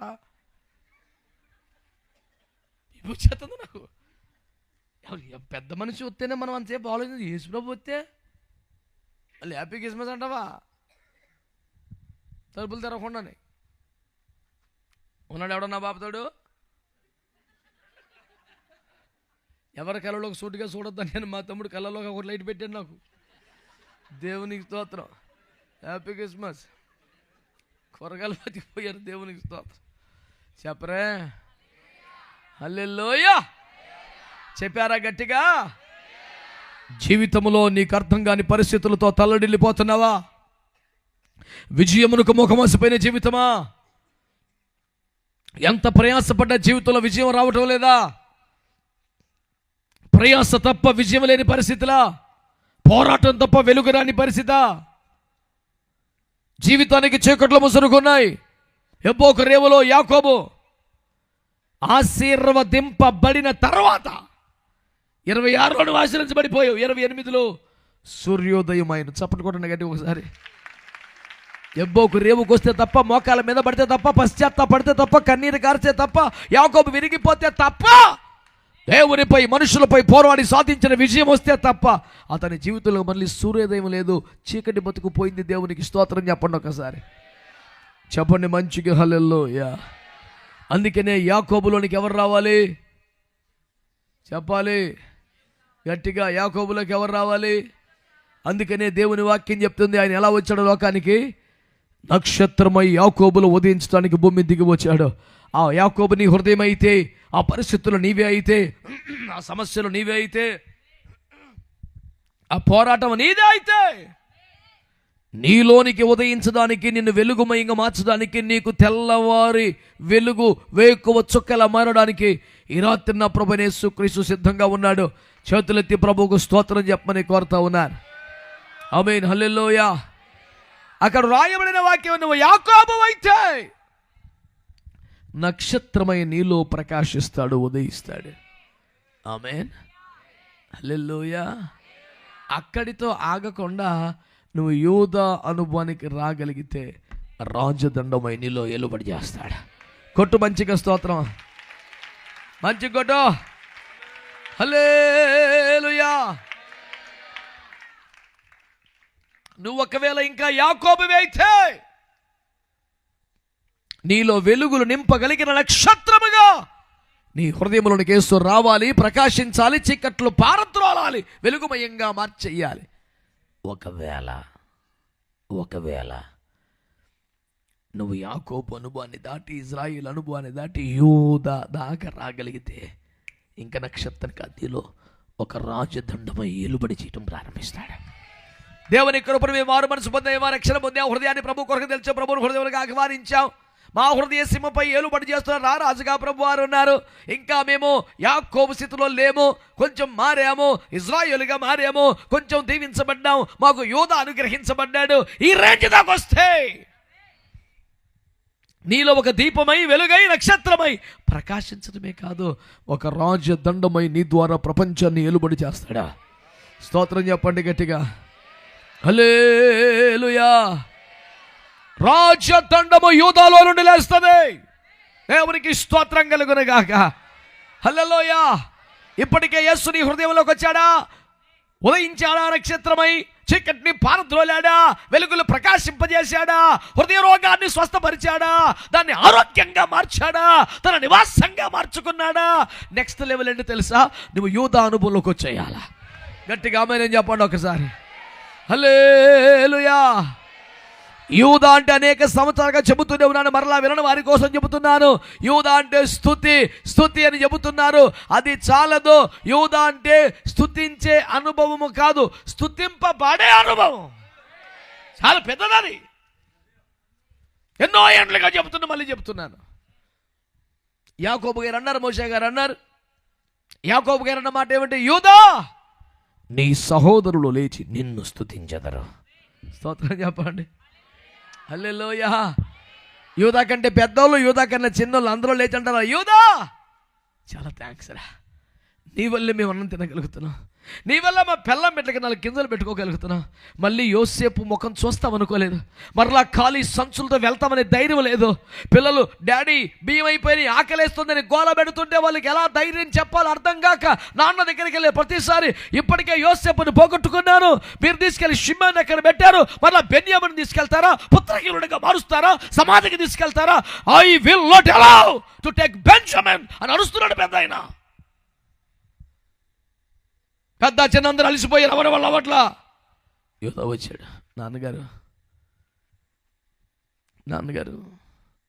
తమ్ముని పంపించండి నాన్నగారు, ఒకవేళ తమ్ముని క్షేమంగా వెనక్కి తీసుకురాలేకపోతే తమ్ముడి ప్రాణం బదులు నా ప్రాణం తీసుకోండి నాన్నగారు అంటే యాకోబు మనస్సు కరిగిపోయి, ఏంట్రా తమ్ముడు ప్రాణం ఒకటి, నీ ప్రాణం, ఇద్దరు నా కొడుకులు కాదేట్రా, ఎవడు పోయినా నాకు బాధ కాదా, ఏం మాట్లాడరా, ఇంకా నా వల్ల కాదు, తీసుకెళ్ళంటే టకటక అందరు పట్టుకెళ్ళిపోతుంటే దాంట్లో, అరే ఏం మాట్లాడేవరా, ఎంతసేపు అడుక్కోవటమే తప్ప ప్రాణం అడ్డేయాలని, పూట పడాలని, ప్రాణానికి ప్రాణం సమర్పించాలని ఈ మాట, ఈ తలంపు ఆలోచన మాకు రాలేదు. నీకు దండం రా, నీ వల్లనే యోసేపు ముఖం చూడగలుగుతున్నావు, ఈ వల్లనే దాన్ని దగ్గరికి వెళ్ళగలుగుతున్నావు, నీ వల్లనే బిడ్డలకి ధైర్యం చెప్పగలుగుతున్నావు, నీ వల్లనే భార్య బిడ్డలు పోషించుకోగలుగుతున్నావు అని అన్నదమ్ములు లేచి యోదాను స్తుతిస్తారంట, యోదాను ఘనపరుస్తారంట. ఈ రాత్రి మాట్లాడుతున్నావు, కేవలం యేసయ్యా నీకు స్తోత్రం అని నీవు స్తుతించే అనుభవం దగ్గర ఆగిపోతే అసలైన యోధా అనుభవం అది కాదు. యోధా అనుభవం ఏంటి తెలుసా, ప్రాణాన్ని అడ్డు వేసి, ప్రాణము పోటబడి, ఒక ఆత్మ కోసం, ఒక రక్షణ కోసం, ఒక విమోచన కోసం చెరలో ఉన్నవాడిని విడిపించడానికి, క్షేమంగా తండ్రి ఎదురుకు తీసుకురావడానికి ప్రాణమును అడ్డు వేయగలిగిన, పూట పడగలిగిన ఒక సమర్పణ గలవాడవైనా ఉంటే వాడిలో నుండి ఆయన ప్రపంచాన్ని ఏలుబడి చేస్తాడంట. మంచిగా సంతోషంగా స్తోత్రం చెప్పండి, హల్లెలూయా. అందరూ చెప్పారా? జన్మ స్వాతంత్రం యోసేపుకు వచ్చినప్పటికీ సహోదరులందరిలో యూదా హెచ్చినవాడాయను, ఏలయ్యనగా అతనిలో నుండి ప్రముఖుడు. ఎవరా ప్రముఖుడు? ఓర్మి అనుమానం తగలబెట్ట మట్టడా. ఎవరా ప్రముఖుడు? స్తోత్రం చెప్పండి, ఎవరా ప్రముఖుడు? హల్లెలూయా. అసలు మాట చెప్పమంటావా, ఇతడే జన్మ స్వాతంత్రం వేడు ఒకటిది, అసలోడు ఒకడు పోగొట్టుకున్నాడు, వచ్చింది ఇంకొకడికి, అయినా ఈయన జొరబడ్డాడు. ఎట్టయిందిరా కథ అంటే, ఎవడి బ్రతుకులోంచి ప్రముఖుడు బయటకు వస్తాడే జ్యేష్ఠుడు. యేసు రక్తమే జయం. ఇంట్లో నీ నెంబర్ 2, నీ నెంబర్ 5, దావీదు నెంబర్ 8. అయితే ఏమైంది? ఎవడి బ్రతుకులో యేసు కనబడితే, ఎవడి సాక్ష్యములో యేసు కనబడితే, ఎవడి పాటలో యేసు కనబడితే, ఎవడి భక్తిలో యేసు కనబడితే ఆడే జ్యేష్ఠుడు. కొట్ట గట్టిగా దేవునికి మహిమ కలిగేలాగా హల్లెలూయా, హల్లెలూయా. జ్యేష్ఠుడు అంటే ఇంగ్లీష్లో ఉంటుంది తెలుసా? ఫస్ట్ బోర్న్ ఇస్ కాల్డ్ జ్యేష్ఠుడు, యూనో. కానీ ఆ జ్యేష్ఠత లైన్లో ఫస్ట్ బోర్న్ ఒక్క లేడీ రక్తమే జయం. 2nd, 3rd, 5th, 8th కొట్టుకొచ్చారు. కానీ నెంబర్ అంతైనా పర్లేదా, యేసు ప్రభుని గుండెల్లో పెట్టుకో, నీ ర్యాంక్ మారిపోద్ది దేవునికి. నమ్మితే ఆమె నేను చెప్పా, నా స్థితి మెరుగవుతుందని చెప్పండి. చెప్పా గట్టిగా, నా స్థితి మెరుగవుతుంది, నా ర్యాంకింగ్ మెరుగవుతుంది, నేను ఉన్న స్థానానికి రాబోతున్నాను, నేను ప్రముఖుడిగా గుర్తించబడబోతున్నాను. కారణము నాలో నుంచి ప్రముఖుడైన యేసు లోకానికి కనబడబోతున్నాడు. విశ్వసించిన వారు చప్పట్లు కొట్టి స్తోత్రం చెప్పండి, హల్లెలూయా. అబ్రహాం ఇస్సాకుని కనెను, ఫస్ట్ బోర్న్ కాదు. ఇస్సాకు యాకోబుని కనెను, ఫస్ట్ బోర్న్ కాదు. యాకోబు యూదాను అతని వారిని కన్నా ఫస్ట్ బోర్న్ కాదు. యెషయి దావీదుని కనెను, ఫస్ట్ బోర్న్ అసలే కాదు. చూసుకో లిస్టు. ఆ లిస్టు యేసుక్రీస్తు వంశావళి ఉందే, ఆ లిస్టులో అందరూ మొదట పుట్టిన వారు ఉండాలి. ఒక్కళ్ళు ఎడితేనంగా ఫస్ట్ పుట్టినాడు. 2వడికి, 3వడికి, 5వడికి, 8వడికి కూడా ఛాన్స్ వచ్చేసింది. దాని అర్థం ఏంటి? ఆర్థికంగా, కుటుంబంలో, సామాజికంగా, విద్యాపరంగా, వైజ్ఞానిక పరంగా నీ ర్యాంక్ ఎంతైనా పర్లేదు, నీలో యేసు ప్రభు లోకానికి కనబడితే, తిన్నమైన బతుకు బతికితే, నీ మాట, నీ పాట, నీ బతుకు, నీ సాక్ష్యం యేసు రక్తమే జయం. హల్లెలూయా, హల్లెలూయా. గుంటూరులో పెద్ద ఆయన ఉంటారు, చాలా పెద్ద వ్యక్తి, 70 సంవత్సరాల వయసు దాకా ఉంటారు. వారు చాలా ఉన్నతమైన ఉపాధ్యాయులు, మహాజ్ఞానం కలిగిన వారు. నేను వారిని తండ్రి సమానుడిగా గౌరవిస్తాను. ఆయన ఒకసారి నాకు లేఖ రాస్తూ ప్రభునందు ప్రియులైన మాదిరి గారికి వందనాలని రాశాడు. నేను ప్రింటింగ్ మిస్టేక్ అనుకుని దాన్ని అండర్లైన్ చేసి వాట్ యు మీన్ సార్ అని పెట్టాను. Yes, I mean it. It's not by default, it's not a typing mistake, that is what I mean అని రిప్లై ఇస్తే ఇక అది అవతల పారేసి మోకాలు వేసాను. ప్రభా, ఆయనకి ఏం కనపడింది, ఏం అర్థమైందో, నన్ను నువ్వు మాదిరిగా నిలబెట్టు బాబు. కమ్మగా వండుకున్న తిండి అవతల పడే ఉపవాసం ఉన్నాను రోజు, ఏ క్లాసులో వండుకున్న తిండి అవతల పడే ఉపవాసం ఉన్నాను. కానీ ఆయనోయ్ నన్ను మాదిరిగా పెట్టు చెప్పావుగా నువ్వు, మందకు ప్రభువులుగా కాదు మాదిరిగా బతకండి అని. హల్లెలూయా. ఊరికే సరదాగా మా విశ్వాసాలని ప్రోత్సహించడానికి ఫోన్లో ఎందుకు కొంచెం రెచ్చగొట్టేస్తాక అప్పుడప్పుడు, ఇంకెందుకు దాపరేకం దేవుని స్తోత్రం. ఆదివారం కానీ శనివారం కూడా ఒక్కోసారి వేదిక మీద మోకరించి మా పిల్లకాయలందరూ యూత్ మంచి బీభత్సంగా జీన్ పై టైటిల్ ప్యాంట్లు వేసుకొస్తారు కదా ఒకడు. మరి నాతో పాటు ఎంతసేపు మొక్కలేస్తారు, మొక్కలేంటి అంటాను, ఏడు ఒకడు. పేషెంట్ ఇక్కడ 20లోనే షుగర్ వచ్చేసింది, 22 సంవత్సరాలు అయిపోయింది విజయవంతంగా. హల్లెలూయా. కాళ్ళు చేతులు సరిగ్గా సహకరించో, కాళ్ళు అసలు స్పందించో, చాలా యాతన, బోల్డ్ బాధలో, 30 సంవత్సరాల సేవలో కాళ్ళు కాదో తలగోడ ఎవరితో నొక్కించుకోలేదు, పరిచయం చేయించుకోను. నేను యేసుప్రభువుతోనే పరిచయం చేయించుకుంటారు కదని భయం వేసిపోయి నీకేమన్నా ముట్టుకునే మనం. మీరు సేవలో బలంగా వాడబడుతున్నవారు కనుక మీరు కొంచెం అంటారు చాలా మంది. వదిలిపోయి దండం పెడతాను బాబు, నువ్వు బేసులో మాట్లాడినంత మాత్రం నాకేం కంగారు రాదు, వదిలేసేయి. కొంతమంది సేమికి వచ్చేప్పటికి మాట మారిపోతాను, అదే నాకు తెలీదు. నాకు ఎక్కడైనా ఒక రకంగా ఉండాలని నా ఫీలింగ్. చేజీ రంగానే అప్పుడు దాకా ఇందాక మాట్లాడింది ఎవరైనా తడుముకోవాలా, మనం విన్న వాయిస్ వేరు, వీడి వాయిస్ వేరు. సడన్గా ఇంత ఎక్కడ లేని మరి ఎన్ని యాంప్లిఫైర్లు కలిసిన రాని బేస్ వచ్చేది దానికి స్టేజ్ ఎక్కితే ఓడాలి బాబాయ్ ఓడలేడు, కంగారు వచ్చేస్తుందండి. ఆ కుటుంబం అంటాడు ఒకడో, అదే కుటుంబం కాదరా కుటుంబం.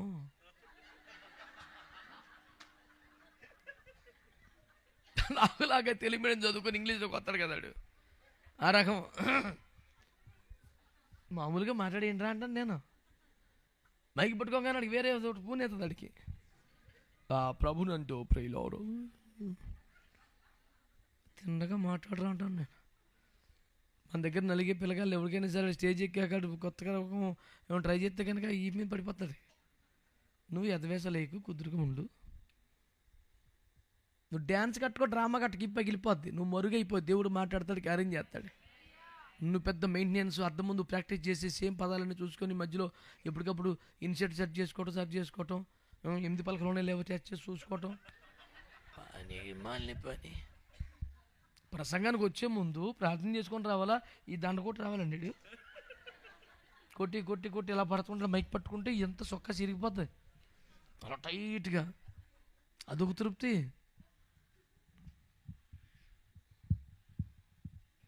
ఇప్పుడు మాకందరికి ఎందుకు ఇలా కండ్లు చూపించేది తెలుసు, లూసిఫర్కి వెళ్ళి కొట్టుకొని మేము బలహీనమే, మాకు ఎందుకు బెదర కొట్టేస్తున్నావు, ఆడి దగ్గరికి వెళ్ళు, ఆడు సంసోన్ని పడగొట్టేసాడు, నువ్వు ట్రై చేయి.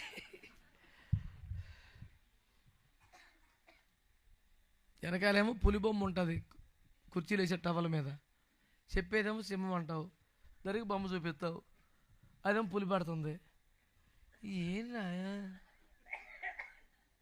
ఎందుకు మాలాంటి అర్భకులు అమాయకులు పిల్లగాళ్ళని పట్టుకొని నువ్వు వాడి దగ్గరికి వెళ్ళు, కొన్ని కేక ఆడే పోతాడు అని సావశతకు వచ్చి ఫోటో తీసి మాకు పెట్టు, క్యూ కట్టేస్తాం నీకు దండెత్తాకి. దేవునికి స్తోత్రం. ఎందుకు సారి అన్నీ అక్కడ నేను ప్రార్థన చేసుకోకుండా ఎలా వాక్యం చెప్పాలి, సిద్ధపాలు లేదు ఎలా వాక్యం చెప్పాలని ఏడుపుంటలేదు, సూట్ లేదు ఎలా చెప్పాలని ఏడుతున్నాడు. దేవునికి స్తోత్రం. మీ అందరికి వందనాలు చెప్పరా, వందనాలు చెప్తే చెప్పరేంట్రా బాబా తమ్ముడా. ఏదో చెప్పావు నేను రాకముందు, అందుకే అప్పుడే రాకని అంటున్నావు నన్ను. దేవునికి మహిమ కలుగునుగా. హల్లెలూయా. నువ్వు నక్షత్రం అయితే నీకు యాకోబు, నువ్వు యాకోబు అయితే నీకు నక్షత్రంగా వస్తాడు ఆయన. కానీ నువ్వు యోధావు అయితే రాజదండముగా నీలోంచి ప్రపంచం పరిపాలిస్తాడు. హల్లెలూయా. చెప్పండి గట్టిగా హల్లెలూయా. యూదులు కావాలి అంటే ఆ దేశస్తులు కాదు, ఆ కులస్తులు కాదు, దరిద్రవాది కాదు, చిచ్చే. యూదులు కావాలని అర్థం ఏంటంటే నశించిపోతున్న ఆత్మల కోసం, బంధించబడ్డ ఆత్మ కోసం, ఒక చిన్న ఆత్మను తండ్రి ఎదురు నిలబడటం కోసం అవసరమే తన ప్రాణమును పూట పెట్టగలిగిన దమ్మున్నవాడు కావాలి, ఆత్మల భారం ఉన్నవాడు కావాలి. IFJలో మా 7 పంత అదే. దేవునికి స్తోత్రం కలుగునగా. చెప్పరే గట్టిగా హల్లెలూయా, హల్లెలూయా. నేను నమ్ముతున్నాను ఈ పూట అనేక మంది యూదా అనుభవానికి రాబోతున్నారని, రాజదండం వారిలోంచి లేవబోతుందని, వారి కుటుంబాలని, ప్రాంతాలను దేవుడు అద్భుతంగా పరిపాలించబోతున్నాడని, షిమ్యోనులు విడిపించబడబోతున్నారు, బెన్యామీనులు క్షేమంగా రాబోతున్నారు, యోసేపు దయ కనబడబోతుంది, సంచులు మరలా నిండబోతున్నాయి, డబ్బులు వెనక్కి రాబోతున్నాయి. దేవునికి మహిమ కలుగునుగాక. రాజుతో సహపంక్తి భోజనానికి ఏర్పాట్లు జరగబోతున్నాయి. ఒక్కొక్కని వంతు చొప్పున ఫలితం అందబోతా ఉంది. దేవునికి చేతులెత్తి స్తోత్రం చెప్పండి. ఒక్క యూదా నిలబడితే ఇంతమందికి ఆహారం, ఒక్క యూదా లేస్తే ఇంత కుటుంబానికి సంతోషం, ఒక్క యూదా లేస్తే 70 మందికి విడుదల, ఒక్క యూదా లేస్తే ఒక రాష్ట్రమే రాసిచ్చే పరిస్థితి. కొట్టుగట్టిగా చప్పట్లు. హల్లెలూయా, హల్లెలూయా. అందుకని చిన్న ప్రవక్త ఏమంటాడు తెలుసా? యూదా భూమిని దున్నును. యూదా వచ్చాడు, దున్నిపాడు, ఎక్కడ వేసి రక్తం ఏం చేయవు. అంత అమాయకంగా ఉండదు. కూటమి ఇంకా స్తోత్రం చెప్పండి. హగ్గయి మాట్లాడతాడు, యూదా భూమిని దున్నును. స్తోత్రం చెప్పండి గట్టిగా. హల్లెలూయా. అది బీడి భూమి అయిన ఆమెనని చెప్పండి గట్టిగా. చవిటి పర్ర అయిన ఆమెనని చెప్పండి. ఎన్నడూ దున్నబడనైనా ఆమెనని చెప్పండి. యూదా వచ్చాడంటే, స్తుతి ప్రారంభించాడంటే, ప్రముఖుడిని లోపాలకు తీసుకొచ్చాడంటే ఆ ప్రాంతం దున్నబడిపోతాయి, విత్తనాలు చల్లబడిపోతాయి, సస్యశ్యామల ప్రాంతంగా మారిపోతాయి. దేవునికి స్తోత్రం కలుగునుగా. నాగార్జున సాగర్ కాలువ రాకముందు తెలంగాణ నల్గొండ జిల్లా ఏంటి? సాగర్ కాలువ వచ్చిన నల్గొండ జిల్లా ఏంటి? పోలవరం కాలువ రాకముందు ఏంటి, వచ్చాకేంటి? ఒక కాలువ ప్రవహిస్తేనే భూమి యొక్క పరిస్థితులు మారిపోతే, చవిటి పర్ర సస్యశ్యామలంగా మారిపోతే, దున్నబడని బీడు భూములు ఆహారపు అన్నపూర్ణలుగా ఖ్యాతి పొందే స్థాయికి వచ్చేస్తే, యేసు ప్రభు దిగి వచ్చే హృదయ స్థితి రాగలిగితే సమాజంలో మంచిగా, ప్రైజ్ ది లార్డ్, హల్లెలూయా. నువ్వు యాకోబు అయితే నీలో నక్షత్రంగా రావాలి. నువ్వు యూదా స్థాయికి వస్తే ఒక రాజ్యదండమై నీలో ప్రపంచాన్ని రాలి. దేవునికి స్తోత్రం కలుగునుగా. అవునండి, మా ఊర్లో ఒక యూదా అనుభవం ఒకడు ఉన్నాడండి. అతనిలోనికి రాజుగా యేసు వచ్చాడండి. అయితే మాకేమిటండి? ఆ ఒక్క ముక్కు చెప్పిపోదాం ఈ పూటకి. దేవునికి స్తోత్రం కలుగునుగా. హల్లెలూయా. జకర్యా గ్రంథము 9వ అధ్యాయం 9వ వచనం.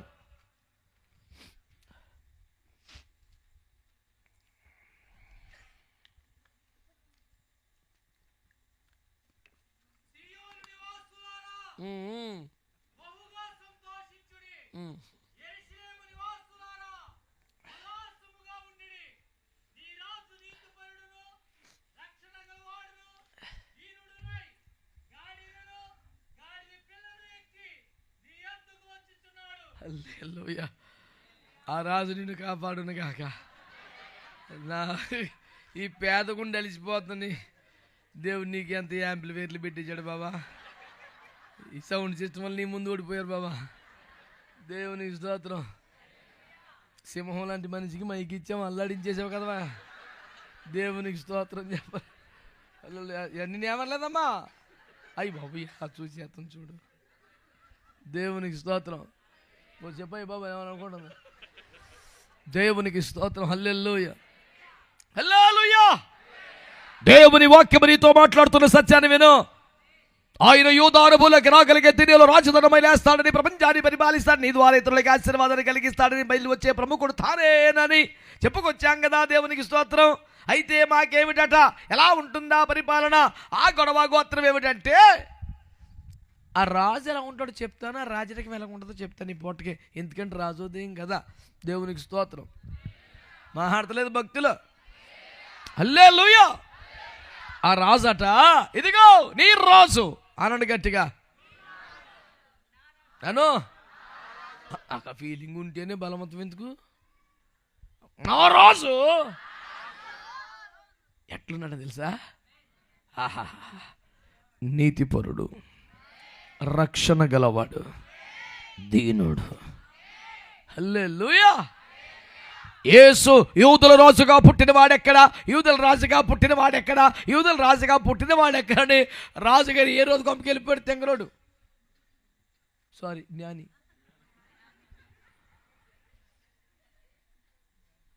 మరి ఏం చేయమంటారా? సులుమును కన్నా జ్ఞానం గల వాళ్ళాడు, సులుమును కన్నా సన్నాసుడని చరిత్రలో రాశారు. నన్ను ఏం చేయమంటారు? జపనీస్ శాస్త్రి కంగారు పడిపోయి ఆవేశంగా మాట్లాడేసి మాట స్లిప్ అయిపోయి, కాదు కాదు కాదు కాదు, స్లిప్పులు కట్ట అలవట్లేవు, చదువుకొచ్చిందే. ఏమంటాడు? అయ్యో బాబాయ్, జ్ఞానము గలవారు ఇతరులను ఊపిరి బేగపట్టుకురా పోతావరా రే. యేసుప్రభు కూటానికి వెళ్ళి జపన శాస్త్రి మీటింగ్ వెళ్ళి ఎలాగైపోయింది అంటారా? వదిలే ఊపిరి వదిలే. అమ్మయ్య, అది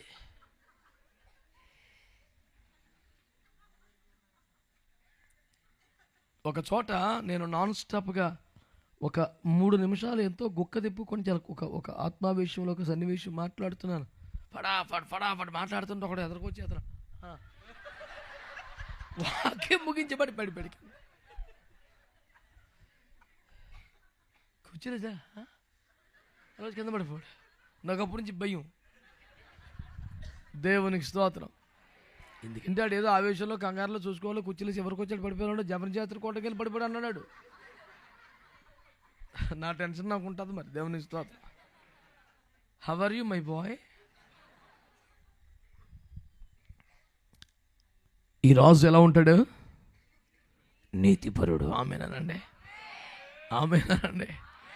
హల్లెలూయా, హల్లెలూయా. ఆయన జన్మే పవిత్రమైన. దేవునికి స్తోత్రం కలుగునగాక. పురుష ప్రమేయం లేకుండా ఏమండి అఖిల బ్రహ్మాండములు చరాచర జగత్తులో నిర్మించి నిర్వహిస్తున్న మహాదేవుని వాక్యమే. దేవునికి స్తోత్రం కలుగునగాక. వాక్యమే, వాక్యమే, వాక్యమే పరిశుద్ధాత్మ ద్వారా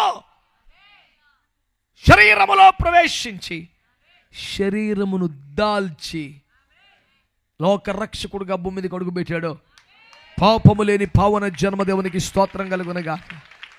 హల్లెలూయా, హల్లెలూయా, హల్లెలూయా.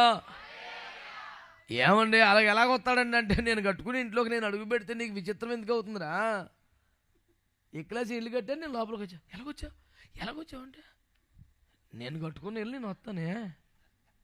నీకంత విచిత్రమే ఉంది. మానవ శరీరాన్ని నిర్మించిన వాడు ఎవడు? అంత ఆలోచించక్కర్లేదు. చెప్పండి, నిర్మాణకుడెవరు? Who is the master builder of everything. దేవునికి స్తోత్రం కలుగునగా. హల్లెలూయా. ఏమండి దేవుడు తలుచుకుంటే భూమి మీదకి రావడం విశేషం ఏమిటండి? ఎంత ఆశ్చర్యకరమైన మాటలు మాట్లాడుతున్నారు మీరు.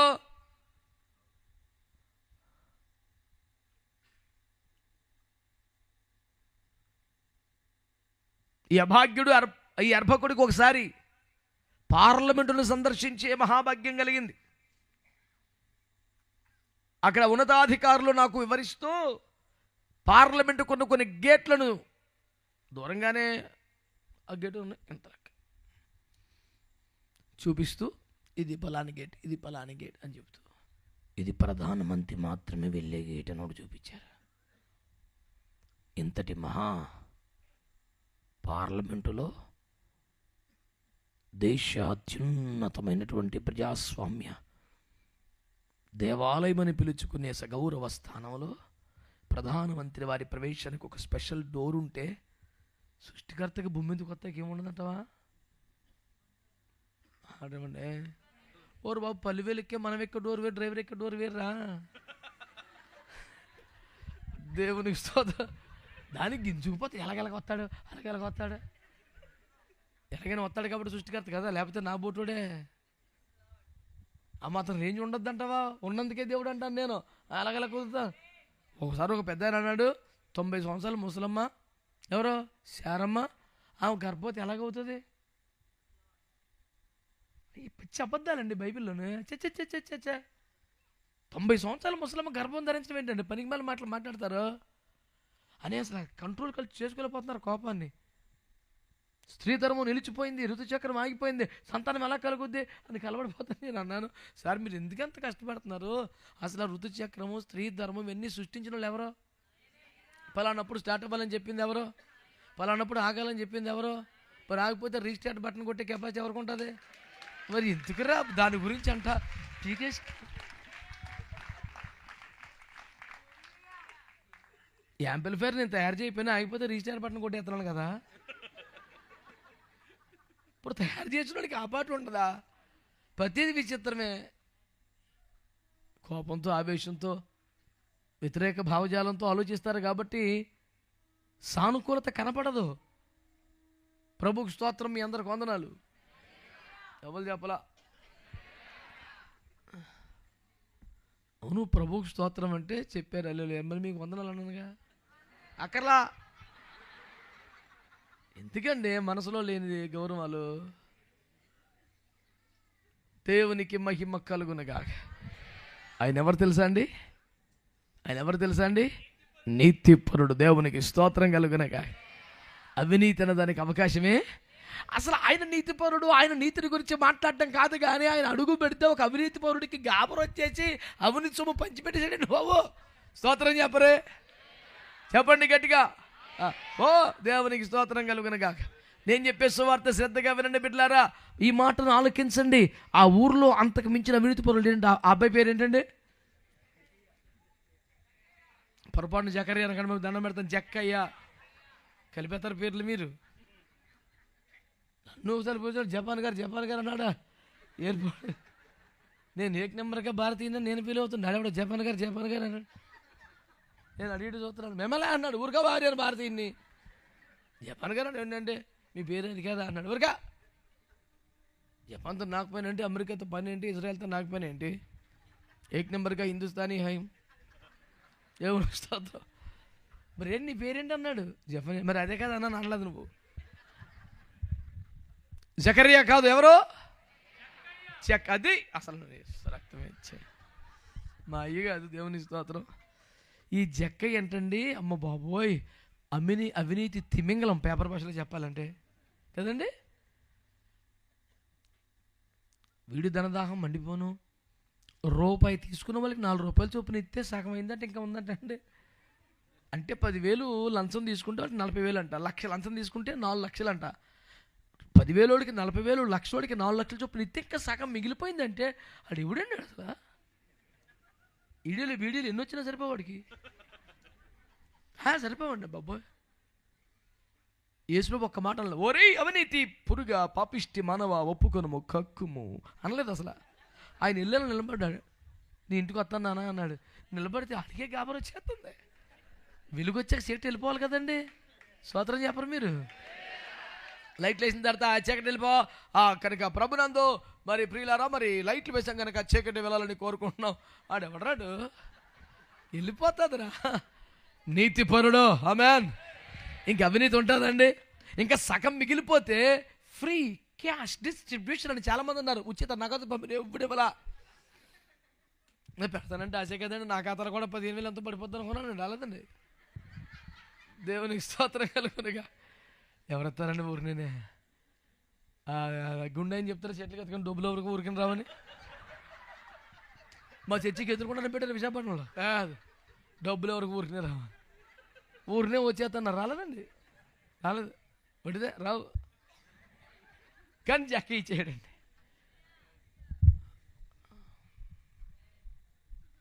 ₹100 కట్ట తిప్పికెళ్తున్నాడు రోడ్డు మీద ఒకడు.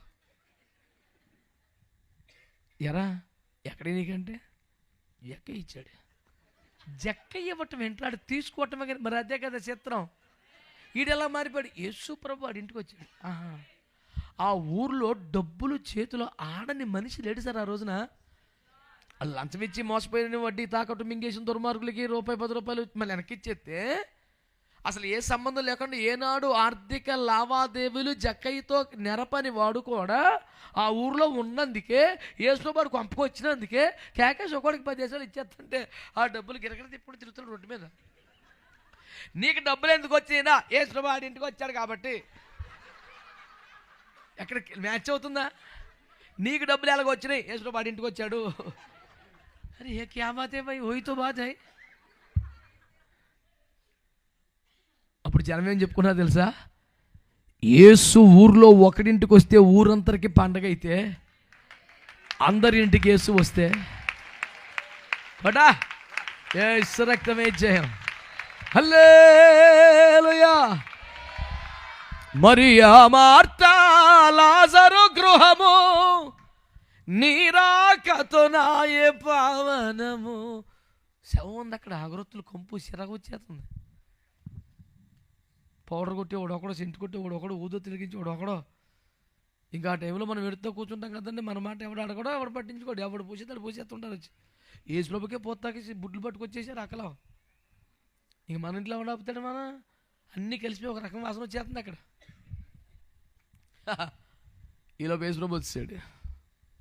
ఆమేన్.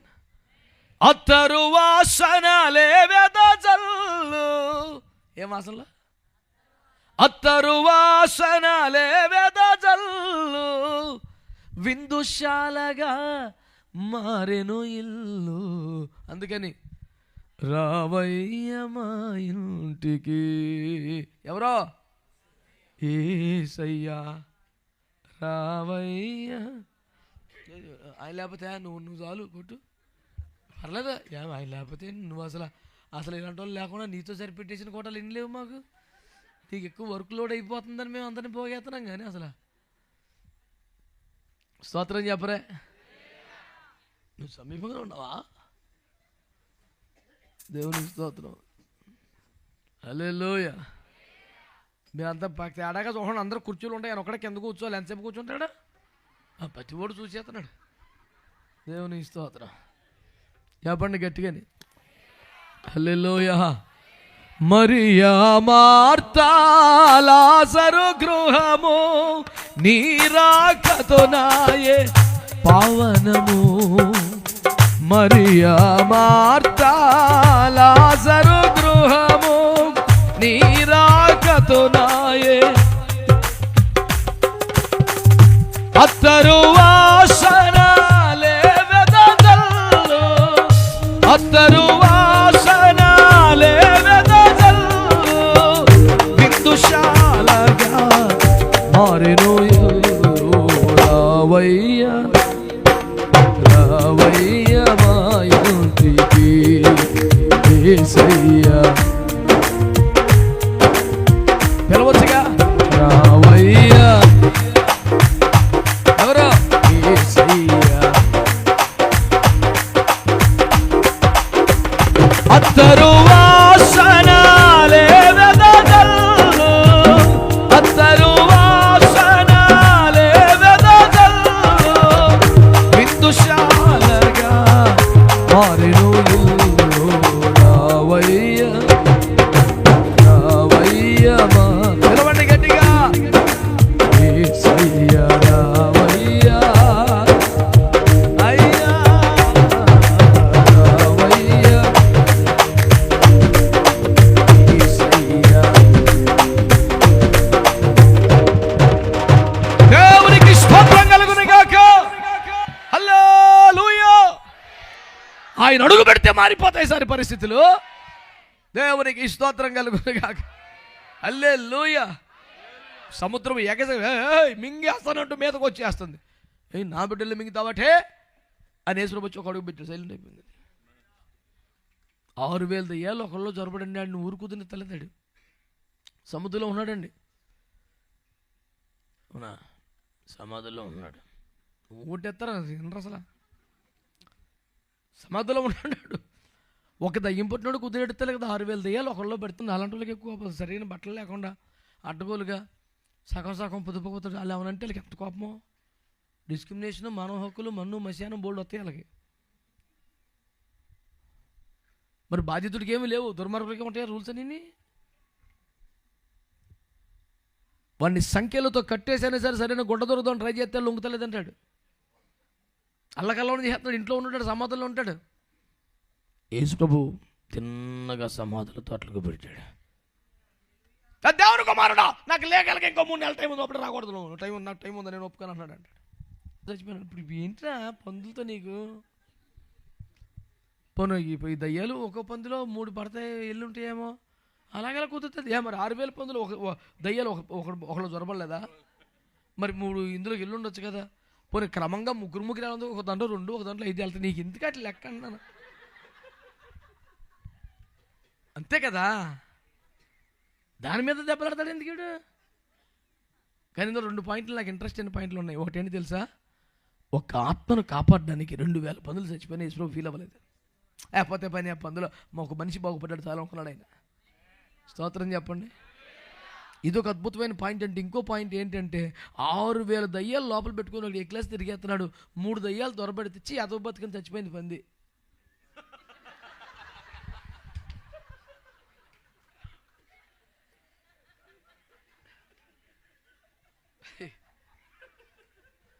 మానవుడికి ఎంత ఓపికండి.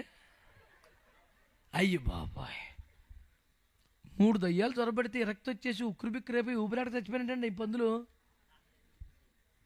3 దయ్యాలు పడితేని 6,000 దయ్యాలు పడితాడు సిద్ధపక్కడు కూర్చొని. నాకు ఇంకా టైం ఉంది, లేకలుగా అప్పుడేనో రాకూడదు, నియమించబడ్డ సమయం కాకపోతే నశింపజేయవచ్చితివా ఓ యేసు అని ఎంత బాగా మాట్లాడాడండి. 6,000 దయ్యాలు వేసుకునే. ఇందు మూలముగా తేలుచున్న 3వ పాయింట్ ఏమనగా, ఎవరైనా రెఫరెన్స్లు చెప్పగానే సూపర్ అనుకోకు, దయ్యం కూడా మాట్లాడుతుంది. దేవునికి స్తోత్రం. మాట్లాడరు మీరు అసలు.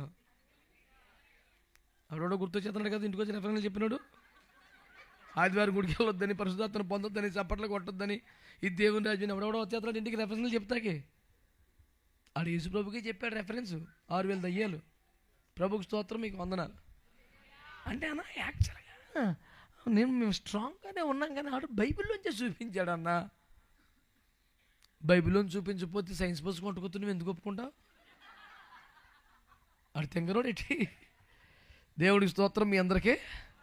అమ్మయ్యా, మొట్టమొదటిసారి ఈ కోటలో నాకు వందనాలు చెప్పారయ్యా. Happy Christmas. మేరీ తేరీ క్రిస్మస్ కాదురా బాబు, అది మేరీ. మేరీ మేరీ అన్నారు ఇందాక నుంచి. మేరీ అంటే ఎవరో, మరియా. హిందీలో మేరీ అంటే నా యొక్క అని. కనుక మీరు ఏ రకమైన ఇంగ్లీష్లో మేరీ అన్నా కరెక్ట్ కాదు, హిందీలో మేరీ అన్నా కరెక్ట్ కాదు. MERRY merry.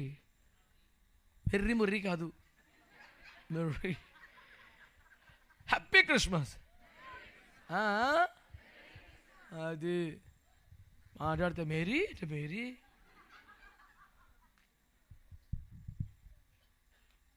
ప్రభుకు స్తోత్రం, మీకు వందనాలు. హల్లెలూయా. ఈ రాజు నీతిపరుడు. ఎంత నీతి అంటే అవినీతి పరుల మధ్యలో ఉంటే మెల్లిగా మనకు అవినీతి అంటుకుంటుంది కొంచెం. ఈ నడుగు పెడితే అవినీతి పరులు అవినీతి పారిపోతుంది. దేవునికి మహిమ కలుగునుగాక. రెండవది, ఈ రాజు రక్షణ గలవాడు. ఆమేన్. మారణ ఆయుధములు ధరించి భీకర మద్దన ప్రభావమును ఇంకేదో చూపించి ఎల్లకల్లం చేసి గలిబిలి పెట్టి భయపెట్టి కంగారు పెట్టి రకరకాలుగా ఏమీ ఉండదు నాయన. ఆయన రక్షణ కలిగిన రాజు. అసలు మీకు మాట చెప్తాను, సుమయోన్ గారు ఏమన్నారండి?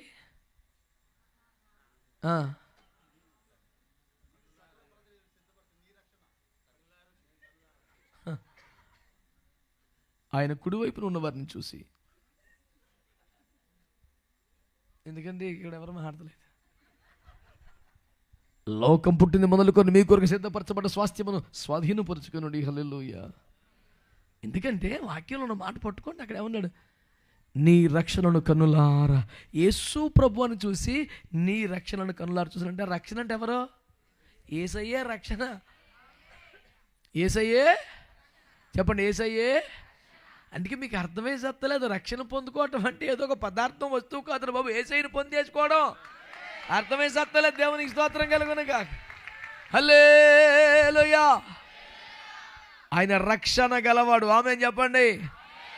ఆయనను కనుక పట్టుకుంటే, ఆయన చేతికి వస్తే, ఆయనలోనికి వస్తే, ఆయన వద్దకు వస్తే నీకు ఇంకేం కలుగుతుంది? రక్షణే, రక్షణే. ఇంకా నీకేం భయం అక్కర్లేదు.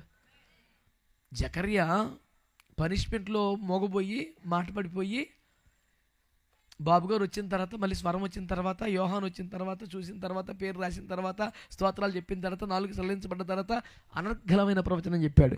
ఆ ప్రవచనములో ఏమన్నాడు తెలుసునా?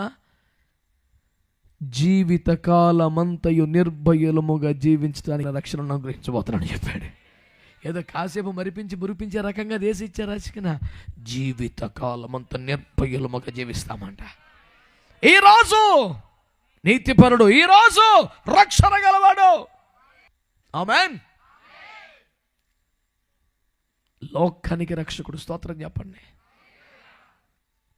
3వ అధ్యాయంలో నికోదేముకి రక్షకుడు, 4వ అధ్యాయంలో సమరస్త్రీకి రక్షకుడు, 5వ అధ్యాయంలో రోగికి రక్షకుడు.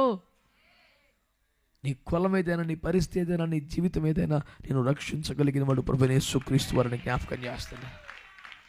ఇంత గొప్ప రక్షకుడు జీవితకాలం అంతా నిర్భయం కొన్ని శాశ్వత నరకమును తప్పించి నిత్యమోక్ష రాజ్యములోనికి అవకాశమును కల్పించగలిగిన మహా గొప్ప రక్షకుడు. దీనుడట. స్తోత్రం చెప్పండి. ఇలాంటి రాజోదయమును చెప్పడానికి జీవితం భాగ్యమని భావిస్తున్నాను పిల్లారా. ఆయన రాజే. ఎందుకు రాజు? ఏ కాలంలో పుడతానో చెప్పొచ్చాడు, ఏ దేశంలో పుడతానో చెప్పొచ్చాడు, ఏ గోత్రంలో పుడతానో చెప్పొచ్చాడు, ఏ పేరు మీద వస్తానో చెప్పొచ్చాడు. తిరిగిలేని రాజరికం. కాల ప్రవాహములో వచ్చే కాల గర్భంలో కొట్టుకుపోయిన రకం కాదు.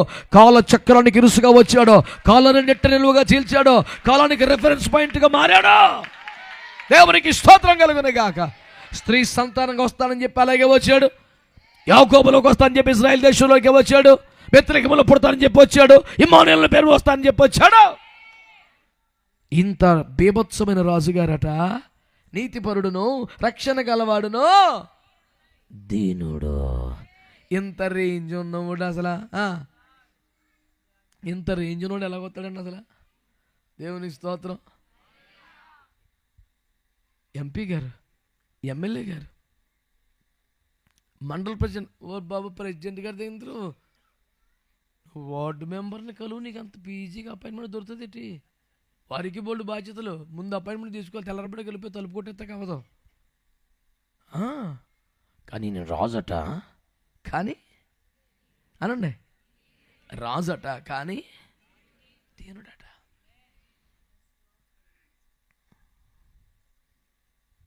ఒక సరైన గుర్రం ఎక్కి రాజుగారు వస్తుంటే ఎట్లా ఉంటుంది? హల్లెలూయా. ఆహా, రాజాతి రాజా, రాజా మార్తాండ. ఆ గుర్రం మీద టీవీ కలిగి రాజు వెడల రవి తేజముగా అనిపిస్తుంది. కానీ ఈయన గాడిద ఎక్కితే ఈయన జనం కాదు, గాడిదకు విలువ తెచ్చాడు.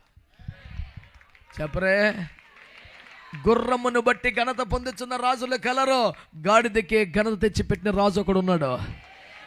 మురికి గుడ్డలు మోసే రాజు కొత్త గాడిద కొత్త బట్టల మీద నడుస్తుందండి. గాడిదా గాడిదా ఏమిటే? పాత బట్టలను, మురికి బట్టలను మోయిచున్న నీవు ఈ రోజున కొత్త బట్టలపై నడుచుచున్నావు. ఏమిటి మార్పు? ఏమిటి చిత్రం అంటే చూడు, పైన చూడు, యేసు ప్రభు ఉన్నాడు అక్కడ. హల్లెలూయా. గుర్రములను బట్టి ఘనతపరచు వాడుకున్నారు భూమి మీద, కానీ గాడిద మీదకి వచ్చి ఘనత తెచ్చే దీనుడు ఎవరున్నారు నాయన? స్తోత్రం చెప్పరే. హల్లెలూయా. కొందరు రథములను బట్టి, కొందరు గుర్రములను బట్టి అతిశయపడుచున్నారు, కానీ ఈయన గాడిదకు అతిశయమును తెచ్చుచున్నాడు. ఎవరి రాజు? వినమలేదు. ఎవరి రాజు? చెప్పగట్టిగా ఎవరి రాజు? ఆయన నీతిపరుడు, ఆయన రక్షణ గలవాడు, ఆయన దీనుడు. స్తోత్రం చెప్పండి. ఈ రాజుగారి గురించి మరొక మాట చెప్తాను బిడ్డలారా, మీరు అలసిపోకుండా ఓపికగా వినండి. యెషయా గ్రంథం 9వ అధ్యాయం. దొరికిందా బైబిల్లో? యెషయా 9:6.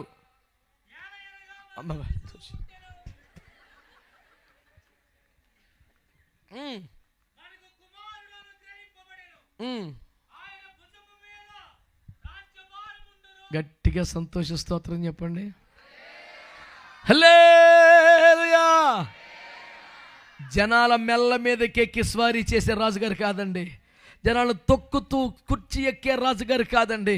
అమాయకుల రక్తమును చిందించే రాజ్యం కట్టుకున్నవాడు కాదండి. కన్న కడుపును పుట్టిన 9 మంది కొడుకులు చంపి కుర్చీని కాపాడుకుంటున్న హేరోదు కాదండి. ఈయన భుజముల మీద రాజ్య భారమును మోయిచున్న రాజు. ఇలాంటి రాజు ఒకడు ఉదయించాడని, వెలుగులో తెచ్చాడని, నీ హృదయంలోనికి వస్తే అంత ఆశీర్వాదకరంగా ఉంటుందని ఈ రాత్రి మీకు రాజు ఉదయమును ప్రకటిస్తున్నాం. దేవునికి స్తోత్రం కలుగునుగా. గట్టిగా దేవునికి స్తోత్రం చెప్పండి. హల్లెలూయా. ఏలయనగా మనకు శిశువున కుమారులు గ్రహించబడను. ఆయన భుజముల మీద, ఆయన మన భుజములకు భారం అవుతున్నాడా? మన మెల్ల మీదకి ఎక్కి కూర్చుంటున్నాడా? మోయలేని భారములు కాడి మన మీద మోపి బాధ పెడుతున్నాడా? ఆయన రాజ్య భారమును మోయిచున్నాడు. దేవునికి స్తోత్రం. అందరు చెప్పండి గట్టిగా హల్లెలూయా. ఆయన రాజ్య భారాన్ని మోస్తున్నాడు. చెప్పండి గట్టిగా. ఏమిటా రాజ్యం? ఎందుకని? ప్రకటన గ్రంథం 1వ అధ్యాయం. ప్రకటన గ్రంథం 1వ అధ్యాయం ఉంటుందా? పోన్లే.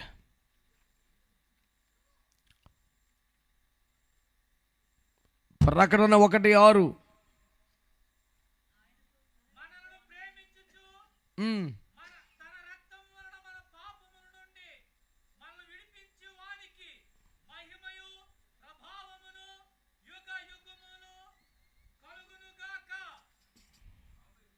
ఇంకా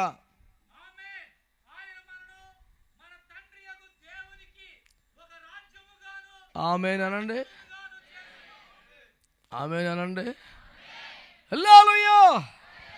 ఏముంటుంది దేవుని వాక్యం? ఆయన మనలను తన తండ్రి అయిన దేవునికి ఒక రాజ్యముగా చేశాను. దేవునికి స్తోత్రం చెప్పండి గట్టిగా హల్లెలూయా. ఆయన రాజ్యం దేవుని రాజ్యం అంటున్నామే. ఏముంటుందట? మనమే దేవుని రాజ్యం. హల్లెలూయా. చీకటిలో నుండి ఆశ్చర్యకరమైన విలువనికి, పాపంలో నుండి, లోకంలో నుండి మనల్ని తన రక్తముతో కొని, వాక్యముతో కడిగి, ఆత్మతో ముద్రించి దేవునికి ఒక రాజ్యముగా మార్చాడట. అంటే ఇప్పుడు దేవుని రాజ్యం అంటే ఏమిటి? మనమే దేవుని రాజ్యం. అనండి అనండి. మనమే దేవుని. ఇప్పుడు ఆయన భుజముల మీద రాజ్య భారం ఉండును. అంటే ఏంటి తెలుసా?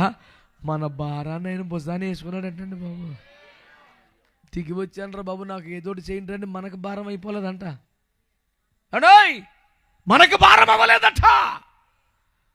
మనల్ని తనకు రాజ్యముగా చేసుకుని ఈ రాజ్య భారమును తన భుజమును మోస్తున్నాడట. మనకు భారమైన వాడా, లేక భారం అనుకోకుండా మనల్ని మోయిచున్నవాడా? స్తోత్రం చెప్పరే.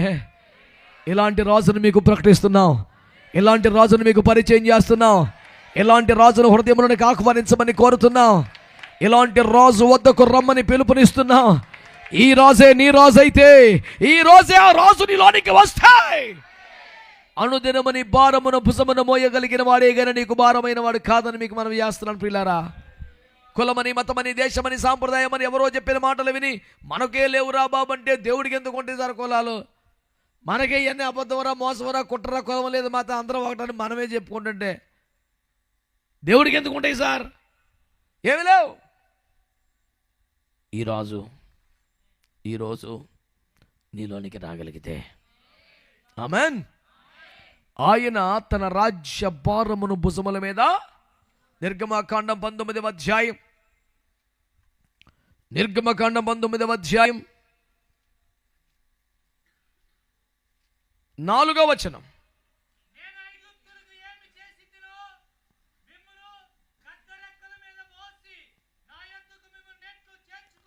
ఆమేన్ అనండి. ఆమేన్ అనండి. ఆయన అంటాడు, ఇశ్రాయేలు ప్రజలు ఐగుప్తు బానిసత్వం నుంచి, కఠినమైన పరిస్థితుల నుంచి బయటకు వచ్చి సముద్రమును దాటి వాగ్దాన దేశానికి వెళ్ళిపోతున్న ఆనంద హేళ వారిలో ఉండగా ప్రభు అన్న మాటలు, ప్రియులారా, గ్రద్ద రెక్కల మీద మోసినట్లు నేను మిమ్మల్ని ఎలాగూ మోసానో ఒకసారి జ్ఞాపకం చేసుకోండి. స్తోత్రం చెప్పండి. చాలా కాలము వారికి చెమట పట్టలేదు, వారి చెప్పులు అరిగిపోలేదు, వారి బట్టలు పాతగిలిపోలేదు అనే మాట విన్నప్పుడు నాకు ఆశ్చర్యం. ఎలా కుదురుతుంది? ఎడారి కదా నడక, ఎందుకైనా మరీ విపరీతంగా రాసేసారు, టూ మచ్గా రాసేసారు, ఎలా కుదురుతుంది అనుకునేవాడిని. ఈ వాక్యం చదువుకు మబ్బిడిపోయింది. అమ్మ బాబోయ్, ఇదా ఏదో నడిచినట్టుగా చిన్న ప్రొజెక్షను. ఎలా నడిచారు? రెక్కల మీద ఆయన మోసాడంట. సుమారు 30-40 లక్షల ప్రజానీకాన్ని తన రెక్కల మీద మోసి, సుమారు 40 సంవత్సరాల పాటు వ్యవసాయం చేయలేదు, వ్యాపారం చేయలేదు, ఉద్యోగం చేయలేదు, మార్కెట్కి వెళ్ళలేదు, ఏమీ కొనుక్కోలేదు. 3 పూటల తాజా ఆహారాన్ని పరలోకం నుంచి పంపించి, ఎవరి అడుగులు తడబడకుండా అగ్నిస్తంభాన్ని రాత్రులు పెట్టి, ఎవరు అలిసిపోకుండా మేఘస్తంభాన్ని పగలు పెట్టి, ఎవరికి దప్పి కొనకుండా ఒక రాయి వెనకాల బండ వచ్చి దప్పికి తీర్చే ఏర్పాట్లు చేసి, అది కదా రాజరికం అంటే. దేవునికి స్తోత్రం కలుగునుగాక. హల్లెలూయా. ఆయన భుజముల మీద రాజ్యభారం ఉంది. రాజ్యభారం అంటే రాజ్యమే మనమే. అంటే మన భారమును భుజాన మోస్తున్నవాడు తప్ప మనకే భారమైన వాడు కాదని ఈ యేసయ్య ప్రేమను మీకు ప్రకటిస్తున్నాను. దేవునికి స్తోత్రం కలుగునుగా. హల్లెలూయా. ఏమంటే భుజాన మోస్తున్నట్టుగా మీరు అన్నారు కానీ ఒక్కొక్కసారి వదిలేస్తున్నట్టుగా నాకు ఫీలింగ్ వస్తుంది అన్నాడు ఒకడు. నిజమే నువ్వు అన్నది. ద్వితీయోపదేశకాండం 32:11. ద్వితీయోపదేశకాండం 32:11.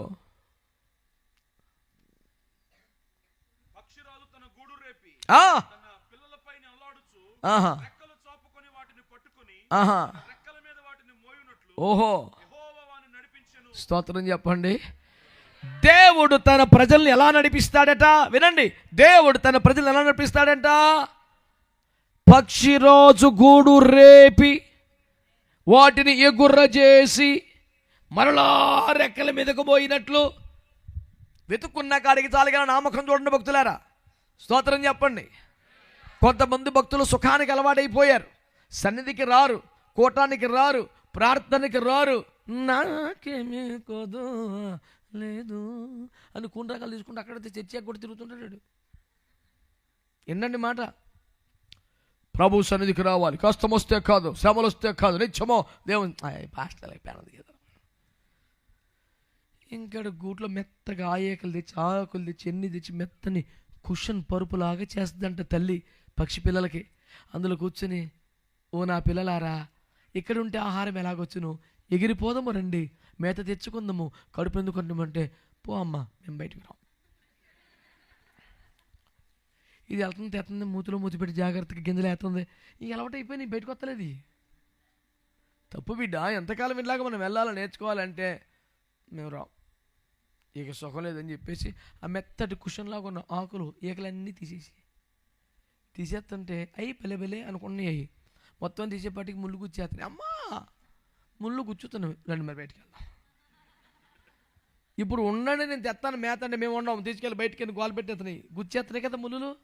అప్పుడు బయటికి తీసుకెళ్ళి అట్ట గాల్లో వదిలేసిందంట. రెక్కల మీద ఎక్కించుకుని టప్పను మూసేసేపటికి పడిపోయి శూన్యంలో ఆధారం లేదు, కొట్టుకునే రెక్కలు ఎగట్టం వస్తుంది. కానీ కాసేపు అలిసిపోతున్నాయి. వెంటనే మళ్ళీ కిందకు వచ్చి అలా పట్టుకుంటుందంట. అమ్మో చచ్చిపోయామనుకున్నాం మమ్మీ. నేను ఉన్నాను కదా బిడ్డ, థ్యాంక్ యూ మమ్మీ. కానీ మమ్మీ కొంచెం టెన్షన్ పడ్డాం, కానీ నీలాగే మేము కూడా ఎగురుతున్నాం మమ్మీ. అందుకే కదా బిడ్డ టప్పును మళ్ళీ రెక్కలు మూసేసింది. ఓ మై గాడ్, మళ్ళీ కొట్టింది యేసు రక్తం వేసి.